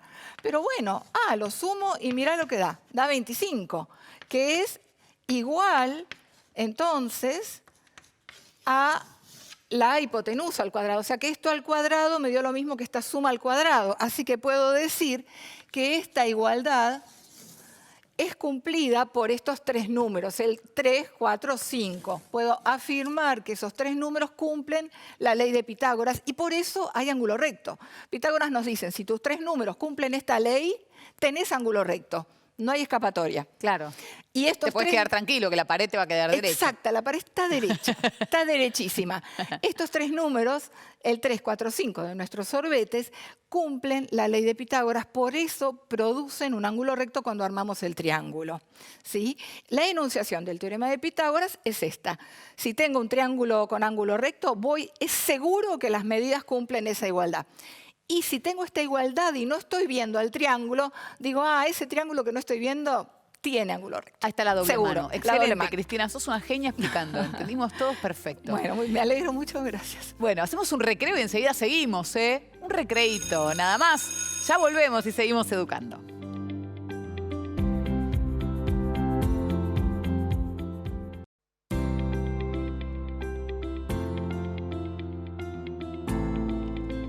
Vení que terminó el recreo, seguimos educando, estamos en clase de matemáticas, estamos hablando del señor Pitágoras y su teorema y tenemos otro ejercicio para hacer juntos, otro desafío para constatar el teorema de Pitágoras, en este caso con cables de alta tensión. A ver. Pensemos en el cálculo de la longitud de los tensores de una antena de cables de alta tensión. Si, por ejemplo, se trata de sujetar una antena de 13 metros de alto, y se proyecta colocar 3 cables de acero cuyo punto de apoyo esté a 4 metros del implante de la antena. La propiedad pitagórica permite calcular la cantidad de cable necesario. Bueno, profe Cristina, quedó planteado el problema. ¿Cómo lo resolvemos? Bueno, ahora vamos a usar la ley de Pitágoras para averiguar cuánto mide uno de esos cables de la antena. Tranquilos, es una cosa muy cortita. Antes que nada, quiero terminar de cerrar el acertijo. La pregunta era quién tenía más, si Juan o María. Este es el terreno de Juan, este y este son los terrenos de María. ¿Quién tiene más? Ya deben estar. Si hablábamos de que el área del cuadrado es lado por lado, el área de esto, el área es 25. Claro. Y el área de esto es 9. Y el área de esto es 16. Y los terrenos de María juntos suman 25. Así que quien tenía más, tenían lo mismo. Excelente. ¿Sí? Y es la ley de Pitágoras. Estos son los terrenos de María y este es el terreno de Juan. Bueno, con la ley de Pitágoras bien fresquita en la cabeza, borramos esto y vamos a ver, pasamos a los usos. Yo tengo una antena, tenemos este problema, ¿no? Vamos a hacer un dibujo. La antena tiene que estar perpendicular al piso. Entonces la voy a tratar de dibujar. Este es el piso. Y la antena está acá. Antena. Y este es el cable. Esta es la situación. Y el cable no lo conozco. Como en matemática llamamos X. Pero la antena y el piso tiene medidas. Esto está totalmente fuera de proporción, pero lo voy a dejar. Porque Pitágoras te permite trabajar con dibujos cualquiera. No hace falta la escala, porque las cuentas te cantan cuánto vale X. Claro. Sin dibujar bien las cosas. Bueno, acá hay ángulo recto entre la antena y el piso. El ejercicio hablaba de 13, altura 13 en la antena. Voy a hacer un pequeño cambio para que sean números más fáciles. Voy a decir que la antena mide 12 metros. Sí. Y que esto mide 4 metros. A ver, 5 metros. 5 metros, ¿de acuerdo? Y queremos averiguar cuánto mide el cable X. Tenemos triángulo rectángulo, estamos acá. Podemos hacer esta afirmación en cuanto a las medidas. Entra Pitágoras a jugar. Pitágoras nos dice, ojo, la hipotenusa al cuadrado en ese dibujo es igual a la antena al cuadrado, la altura de la antena al cuadrado, y esta esta distancia le da al cuadrado. De vuelta, la hipotenusa al cuadrado no la conozco. Claro, lo que me falta es la hipotenusa. Me falta la hipotenusa. Pitágoras nos dice, va a ser igual a un cateto al cuadrado más el otro al cuadrado. 12 al cuadrado más 5 al cuadrado. Y bueno, ya tenemos como una ruta marcada, porque bueno, si x al cuadrado es esto, sigamos mirando. ¿Qué puedo avanzar? 12 al cuadrado es 12 por 12. 144. 5 al cuadrado es 5 por 5, 25. No sé a dónde voy, pero sigo, porque sumar sé sumar. X, digo en broma, no sé dónde voy, ¿no? No sabemos cómo vamos a hacer para llegar a X. Por ahora tenemos X cuadrado. Esto da 169. ¿Sí? Entonces ahí me paro y digo, bueno, X al cuadrado, la hipotenusa al cuadrado da 169. Es X por X. Tengo dos caminos. O busco la operación inversa en la calculadora, busco la raíz de 169, o agarro un papelito y empiezo 2 por 2, 4. 3 por 3, 9. Y como estoy re lejos de 169, me salteo algunos. Aquí ya tengo una ayuda, que es que 12 al cuadrado da 144, entonces tiene que ser más grande. Genial.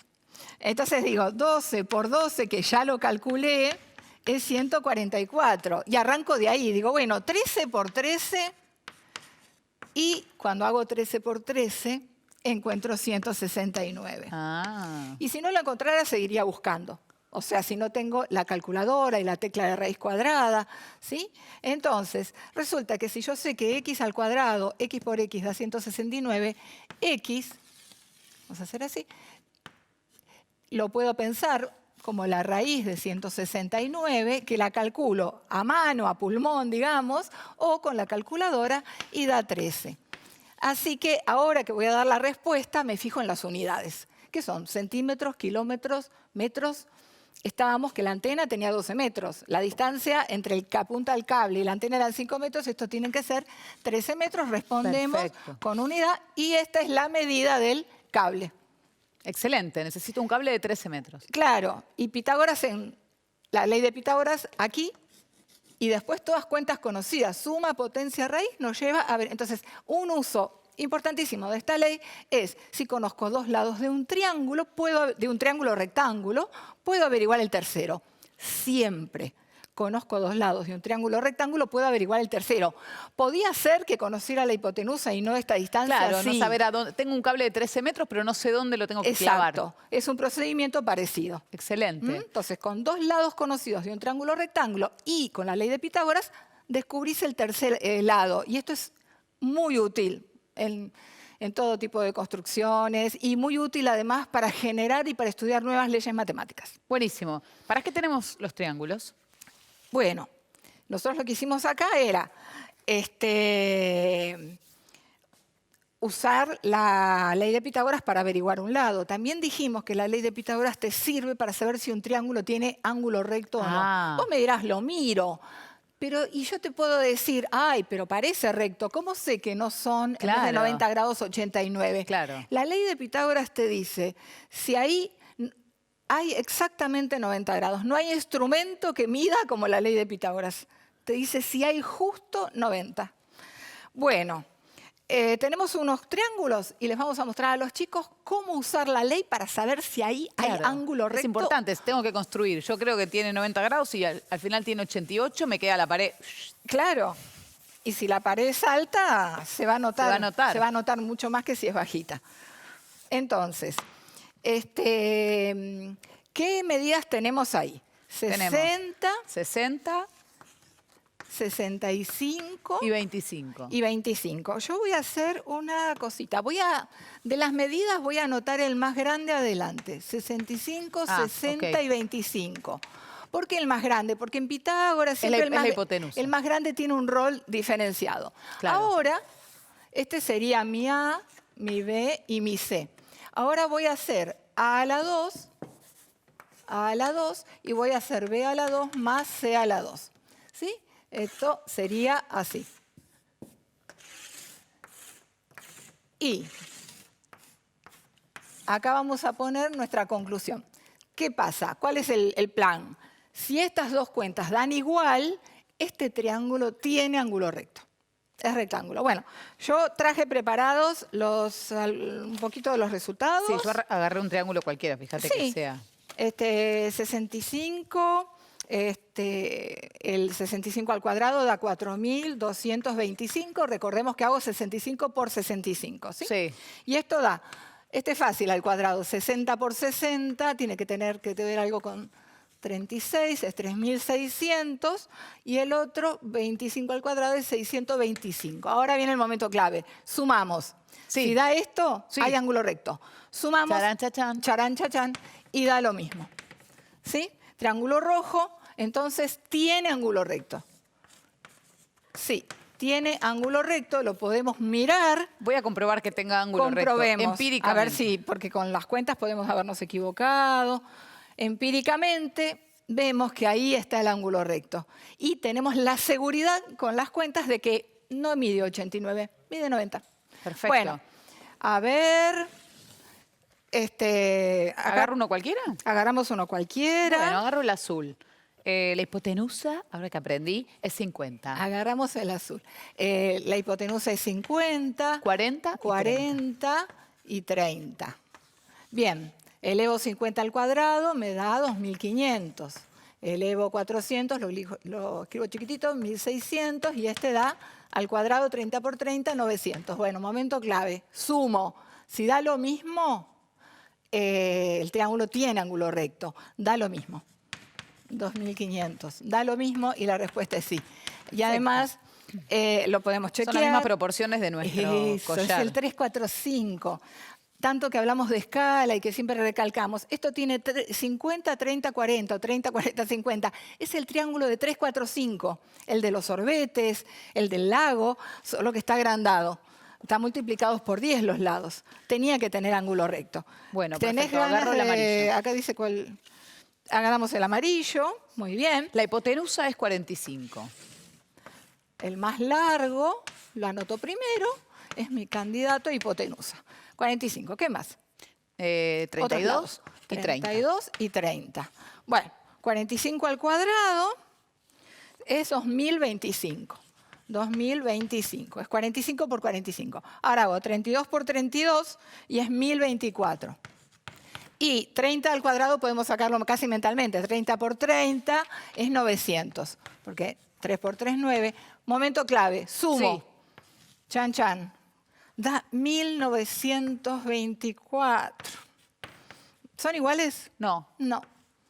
Acá no hay igualdad. No son iguales. El triángulo no tiene ángulo recto. Vamos a comprobarlo acá, porque la verdad que parece, este angulito parece recto. Yo Sí. lo pongo acá. Lo ponemos, ahí está, No, mirá. la verdad la pared me queda Es obtuso, ¿cierto? La puerta, me voy a chocar con un pedazo de la puerta cuando quiera pasar. Exacto, se va, es obtuso.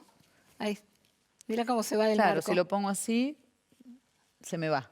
Bueno, o sea que Pitágoras está funcionando bien. Excelente. No tenía, y de lejos la verdad que nos podíamos engañar, sí. porque podía parecer. De lejos parece. Bueno, así funciona la ley de Pitágoras. No sé si querés que veamos más ejemplos. Quiero ver el material ya. Ah, Cris. bueno, Me parece bueno. que estamos en condiciones de ver entonces el teorema de Pitágoras desde un punto de vista geométrico.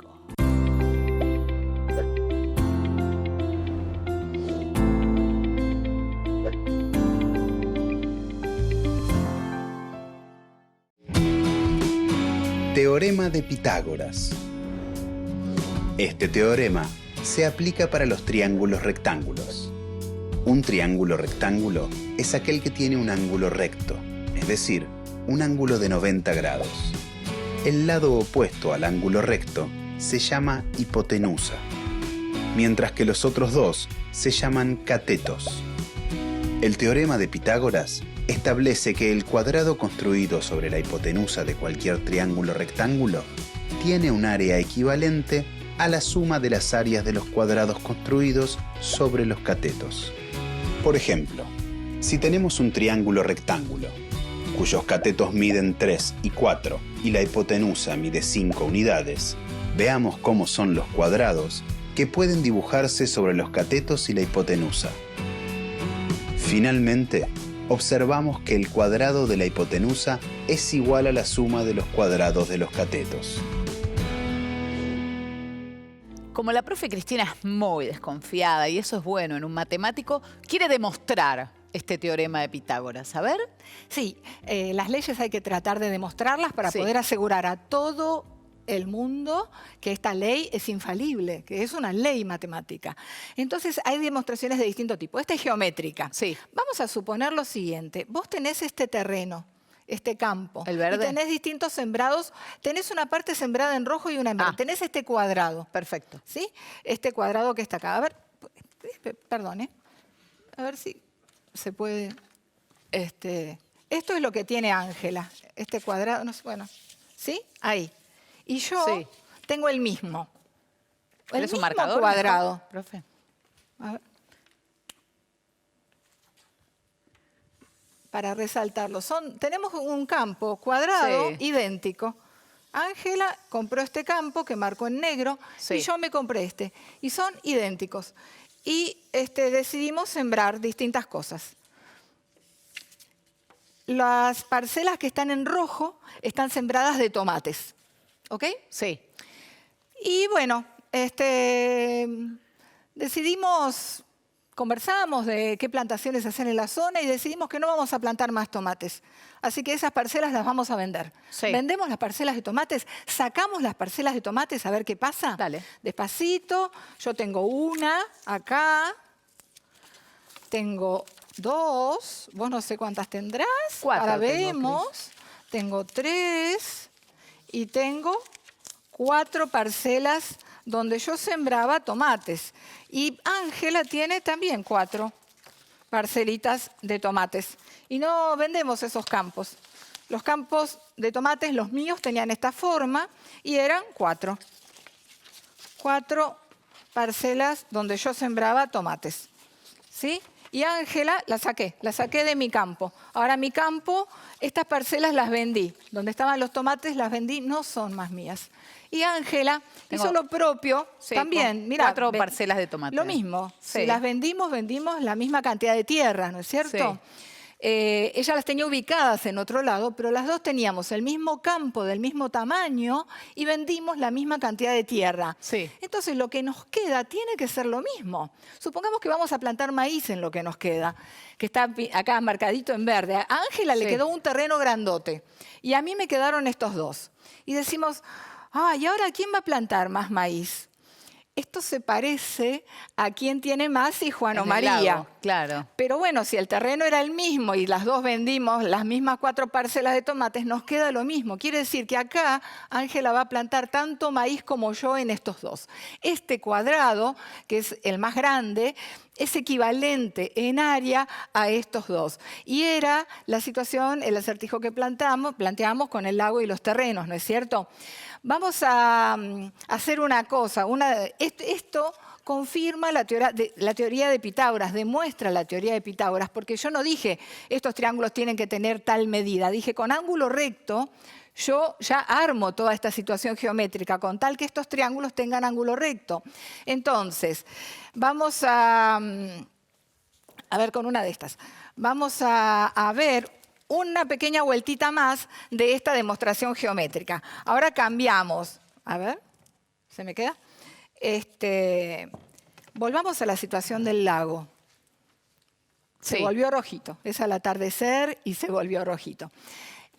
Juan, vamos a sacar con cuidado, tenía el terreno que apoyaba en la hipotenusa. Sí.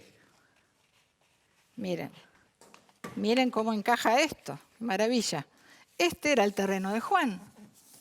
¿Sí?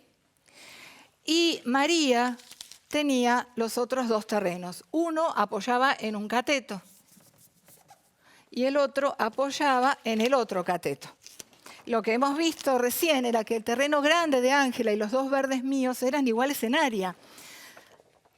Así que lo que estamos viendo nuevamente es que no con 3, 4, 5, sino con un triángulo cualquiera. Sí, mientras tenga un ángulo recto. Exacto, un triángulo cualquiera que tiene ángulo recto, este cuadrado va a ser en área igual a estos dos. ¿Qué tienen que ver los cuadrados con la fórmula de Pitágoras? Bueno, el área del cuadrado es lado A al cuadrado. Esto era A, era la hipotenusa. Si yo hago A por A, tengo el área de esto. Cuando hago B por B, tengo el área de esto. Y cuando hago C por C, tengo el área de esto, digamos. ¿Sí? Entonces, cuando Pitágoras nos dice el cuadrado de la hipotenusa es igual a la suma de los cuadrados de los catetos, nos está diciendo el área del cuadrado que apoya en la hipotenusa es igual a la suma de las áreas de los cuadrados que apoyan en los catetos. Y no depende de 3, 4, 5. Hay muchas otras medidas. Depende de que haya un ángulo recto en el triángulo. De eso depende, que se cumpla la ley. Excelente, Cristina, sos una genia. Así que terminamos con la ley de Pitágoras y bueno, listos para usar la ley y después se verá. Perfecto, ya pueden construir paredes o también aprobar los exámenes del colegio, que es muy importante. También. Bueno, muy bien, se terminó la clase de matemáticas. Gracias, Cris. De nada. Bueno, en un ratito seguimos. Vamos a hacer un recreito, pero atención porque se viene una entrevista hermosa, y mucho más. Todavía nos queda mucho más para compartir con ustedes. Ahora, recreo.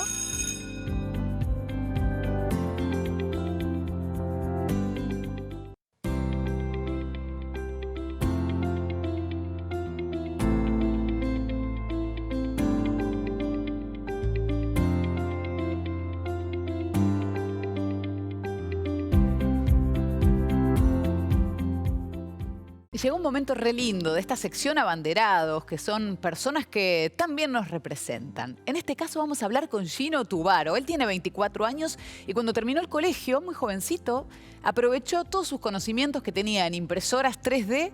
¿Para qué? Para imprimir prótesis para niños a los cuales le faltaba una mano. Un trabajo hermoso, maravilloso, y después se fue diversificando y hoy hace un montón de cosas y se lo quiero preguntar. Gino Tubaro, ¿cómo estás? Bienvenido a Seguimos Educando. ¿Cómo te va? Hola Ángela, gracias por la invitación. Todo bien, por suerte, en el taller. Bueno, en el taller, muy bien, trabajando. Gino, ¿sabés que este es un programa para chicos, para adolescentes, que por ahí muchos se van a sentir identificados con tu historia o van a pensar, ¿por qué yo no puedo hacer algo así? ¿Cómo fue que cuando terminaste la escuela empezaste a hacer algo tan lindo como estas prótesis para ayudar a los chicos? Bueno, cuando tenía unos 15 más o menos armé mi primera impresora 3D con materiales reciclados. O sea, con una impresora de papel que tenía en casa, la desarmé y a partir de eso hice mi propia máquina. Resulta que hace ya unos 8 años más o menos que arrancamos a imprimir prótesis y había un chico, Felipe, de Tres Algarrobos, un pueblo a unos 500 kilómetros de acá de la capital de Buenos Aires, que necesitaba una prótesis. Y él se enteró, la familia se enteró de lo que estábamos haciendo con impresoras 3D y nos preguntaron si podíamos hacer algo para él. De ahí fue que le imprimimos su prótesis, se la enviamos por correo y le empezó a servir para andar en bicicleta, usar una caña de pescar y hacer un montón de cosas que por ahí antes sin una mano no lo hubiera hecho. Claro, pero Gino, ¿cómo se te ocurrió? Primero, ¿cómo hiciste? Para mí esto es como dificilísimo. ¿Cómo hiciste para transformar esa impresora? ¿Cómo fue todo este proceso de pensar qué puedo imprimir con esto? Bueno, una impresora 3D no es muy distinto a una impresora de papel. Imaginemos no una jeringa, una manga repostera, algo que vaya dejando un poco de material, ¿no? Y la impresora 3D lo que hace son finitas capas, o sea, hace una capita de plástico y después subas otra capita de plástico, subas otra capita de plástico y así sucesivamente va haciendo un objeto en 3D. Si nos vamos de la impresora de papel, que imprime hojitas, imaginémonos que sacamos una hoja, la ponemos arriba, y ponemos, y así hacemos un objeto 3D. Hace ya varios años, como cuando habíamos empezado, teníamos la idea de hacer algo que ayude a la gente. Y entre todas esas cosas fue que empezamos con las prótesis, porque era muy sencillo de imprimirlo. Hoy en día una prótesis se puede imprimir en un par de horas y sale muy barato hacerlo. Estamos hablando de unos 400, 500 pesos contra lo que pueden ser $10.000. Y lo que fue el diseño fue a partir de la necesidad. Donde vimos que había un problema, intentamos que la tecnología se adapte a eso y genere una solución que pueda ayudar no solamente a Felipe, sino a cientos de miles de chicos en el mundo.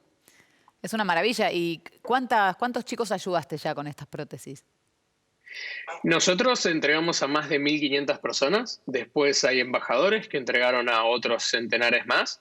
Y los archivos fueron descargados más de 100.000 veces, lo que puede ser que sean más de 100.000 prótesis entregadas y nosotros nunca habernos enterado de eso. Claro, porque el diseño lo regalás, ¿no? El diseño de estas prótesis, que es muy importante también para que la impresora sepa qué tiene que hacer, está disponible. Está disponible los archivos, manuales, guías, todo lo necesario para poder imprimir y hacer una prótesis. Está en internet porque creemos que dentro de todo, si compartimos lo que hacemos, muchas personas se pueden beneficiar. Y qué más lindo que la tecnología siendo aplicada para algo de salud y que cualquier persona en cualquier parte del mundo lo pueda hacer. Es una maravilla total y una generosidad enorme, Gino. ¿Y cómo eras de chiquito? ¿Eras el típico nene que anda con las cosas tecnológicas, que abre el control remoto para estudiarlo? ¿Cómo era ese Gino de arranque de la secundaria como los chicos que nos ven? Sí, la verdad que sí. O sea, rompía absolutamente todo lo que encontraba en mi casa, los electrodomésticos. Lo primero que fue como el punto, digamos, culmine para que mi madre me saque de casa y me lleve a un taller a hacer esto, a romperle las cosas a otra persona, mejor dicho. Fue cuando tenía unos 5 años, 6 años más o menos, que le desarmaba la plancha. No hubo más ropa limpia durante esa semana, no hubo ropa planchada y dijo, te llevo a un taller. Pero imaginémonos que los talleres de inventiva o los talleres para desarrollar estas cualidades, digámosles, la creatividad, no son como ir a la NASA. Uno puede inventar y generar inventos en su casa sin la necesidad de tener una impresora 3D, sin la necesidad de tener herramientas locas, sino que cualquier idea puede ser buena y siempre y cuando, en nuestro caso, la aplicamos para la sociedad. Entonces, lo que está bueno es dar ese mensaje, ¿no? De que muchos pueden inventar cosas buenas y ayudar a la gente con muy pocos requerimientos. Está buenísimo. Y ahora estás haciendo elementos necesarios para combatir el coronavirus, ¿no? Para prevenirlo. ¿Qué estás haciendo? Bueno, empezamos ya hace más o menos por marzo, cuando se empieza a declarar la pandemia, a modificar la plataforma que nosotros tenemos para las prótesis. O sea, hoy en día cualquier persona que necesita una prótesis entra a una página, sube la foto de su muñón y se genera el pedido. Modificamos la plataforma para que cualquier persona que necesite una máscara, estamos hablando de hospitales, policías, bomberos, lo que vendría a ser la primera línea de defensa contra el coronavirus, les dimos la posibilidad de que pidan a través de la plataforma las máscaras, ¿no? Las máscaras de protección facial. Esas máscaras las solicitaron, ya llevamos entregadas unas 11.000 más o menos, nos quedan unas 10.000 más para entregar, pero en verdad tenemos más de 120.000 máscaras pedidas, así que estamos intentando de poder llegar al número lo más rápido posible, ¿no? Pero estamos desarrollando eso, modificamos la plataforma, generamos diseños que se imprimen en minutos, no sé, en 15 minutos se puede tener una máscara, después se le pone una placa de acetato y eso ya está para entregarse. Y así nos fuimos reinventando, no solamente por el tema de COVID, sino que estamos desarrollando otras cosas. Un clamp, por ejemplo, que es un ganchito que se le pone a los bebés recién nacidos. Sí, en el cordón. Claro, en el cordoncito umbilical. En Haití, por ejemplo, representa el 5% de las muertes, ¿no? El no tener este ganchito que corta el cordón umbilical de los bebés. Y al no poder cortarlo, los bebés mueren por ejemplo, anemia, pierden sangre. Entonces, lo que desarrollamos fue un clamps, un ganchito que cierra el cordón umbilical, que se imprime con una impresora 3D solar y que utiliza materiales reciclados. Y todo eso lo que ayuda es a reducir la tasa de muertes en los recién nacidos. Por eso se pueden hacer un montón de cosas con impresoras 3D y está bueno que los chicos conozcan la tecnología para animarse a desarrollar este tipo de cosas y con muy poquito pueden ayudar a alguien. Y siempre hay que tener cuidado de hacerlo con algún médico y especialista que nos guíe en estas soluciones. Claro. Y ya que estás en el taller, ¿qué nos puedes mostrar? No te quiero complicar mucho, tampoco hacerte recorrer mucho, pero ¿tenés algo a mano? Mira, creo que es algo que no se le pide a los invitados de que se paren por las típicas cosas. Pero es una excepción, no importa. Estás salvando vidas, ¿quién se va a preocupar porque te vas de plano, Gino? A ver, tengo un poco de quilombos de cables, ¿no? Pero esta es una impresora 3D. Creo que ahí los perdí, ¿no? No, estamos disfrutando la impresora. Bueno, esta está apagada porque recién terminó de trabajar, pero a ver si les puedo sacar. Esto es lo que sale impreso. No sé si lo están viendo. Estamos viendo. Esa es como la vincha de la máscara, ¿no? Claro, pero esta vincha está apilada. Entonces, se saca. Ahí va. Ahí se va desarmando. No sé si ¿son un montón de vinchas? Claro, esto se imprime apilado. Entonces, lo que hacemos es imprimir de a 18 por máquina. En las máquinas más grandes imprimimos de a 36. Entonces, lo que logramos con esto es dejar las máquinas trabajando durante las noches. Porque, ¿qué pasa? Si uno deja las máquinas trabajando durante... Y ahora tengo que armar todo este armatoste. Si uno deja las máquinas imprimiendo durante toda la noche, ponele que va a quedar esto más o menos prolijo como estaba antes. Si uno deja las impresoras imprimiendo toda la noche, lo que puede lograr es que saque una producción al otro día que sea una cantidad interesante, ¿no? Porque si uno deja de a una imprimiendo, tarda 15 minutos. Entonces uno se va a dormir y al otro día no aparecen las máscaras, sino que te aparece una sola. Por eso es que diseñamos estas que se imprimen apiladas. Hay inclusive, ahí te traigo otra, que esto salió de las máquinas.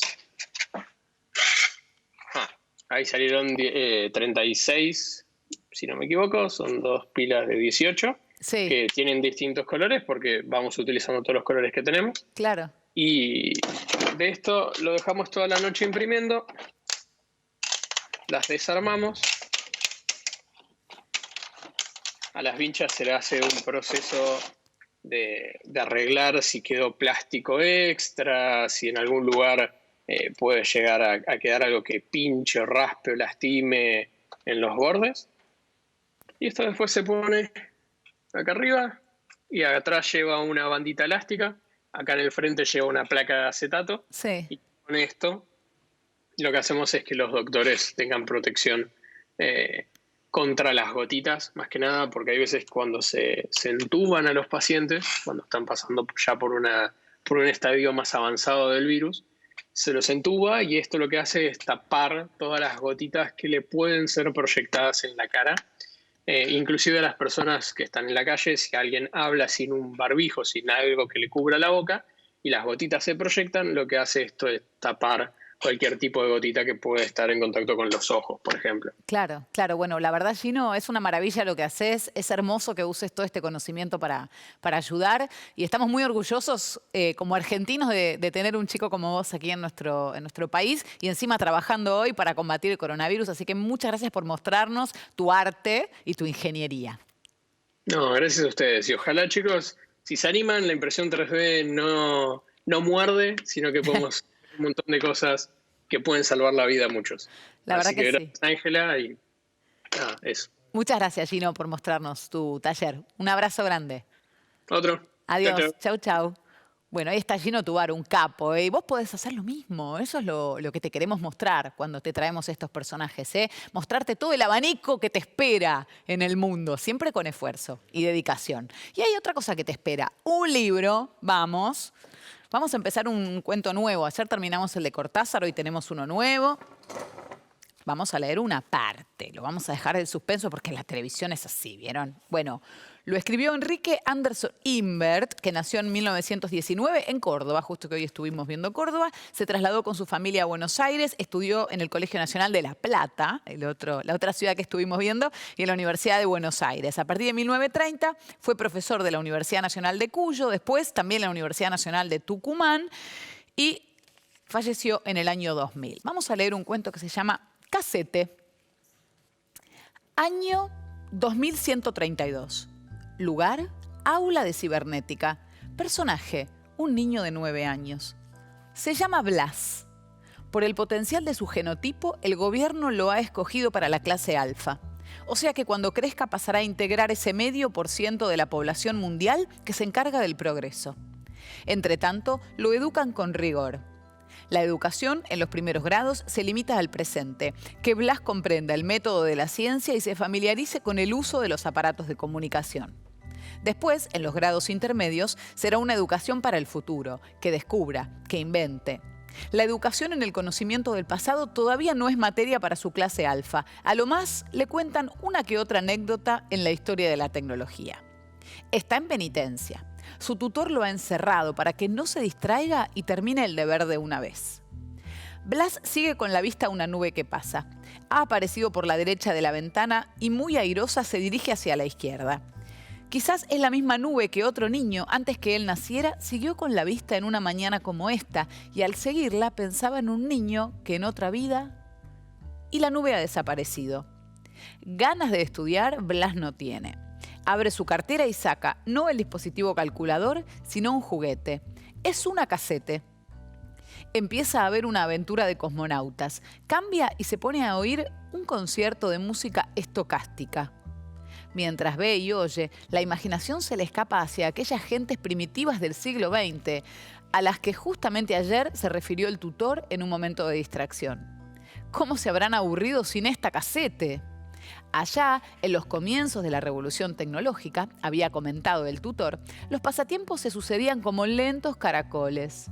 Un pasatiempo cada 50 años, de la pianola a la grabadora, de la radio a la televisión, del cine mudo y monocromo al cine parlante y policromo. Pobres, sin esta casete, ¿cómo se habrán aburrido? Blas, en su vertiginoso siglo XXII, tiene a su alcance miles de entretenimientos. Su vida no transcurre en una ciudad, sino en el centro del universo. La casete admite los más remotos sonidos e imágenes, transmite noticias desde satélites que viajan por el sistema solar, emite cuerpos en relieve, permite que él converse, viéndose las caras con un colono de Marte. Remite sus preguntas a una máquina computadora cuya memoria almacena datos fonéticamente articulados y él oye las respuestas. Voces, voces, voces, nada más que voces, pues en el año 2132 el lenguaje es únicamente oral. Las informaciones importantes se difunden mediante fotografías, diagramas, guiños eléctricos, signos matemáticos. Continuará. Está buena la historia de Blas, ¿eh? Increíble, aparte lo escribió hace muchísimos años. Esta persona que es Enrique Anderson Imbert. Bueno, pero va a quedar para mañana. Vamos a dejar el suspenso porque acá se nos terminó Seguimos Educando. Pero podemos seguir en contacto. Mirá, en Instagram nos encontrás en @seguimoseducando. En Twitter, @seguimoseduc. Tenemos una plataforma madre de todo este proyecto que es seguimoseducando.gov.ar y ahí podés encontrar ejercicios, videos, podcasts, películas, libros, de todo. Y lo importante, además, es que no consume datos. Puedes estar ahí todo el tiempo que quieras. Si tenés una duda, le querés preguntar a los profes, no entendí una cosa de Pitágoras, bueno, anotate nuestro WhatsApp. 011-3262-6362, 011-3262-6362, te contestan los profes. Y ya está, se nos terminó este programa, pero lo bueno es que mañana nos volvemos a encontrar y tenemos mucho más para aprender juntos. Hasta mañana, gracias por estar ahí. Chao.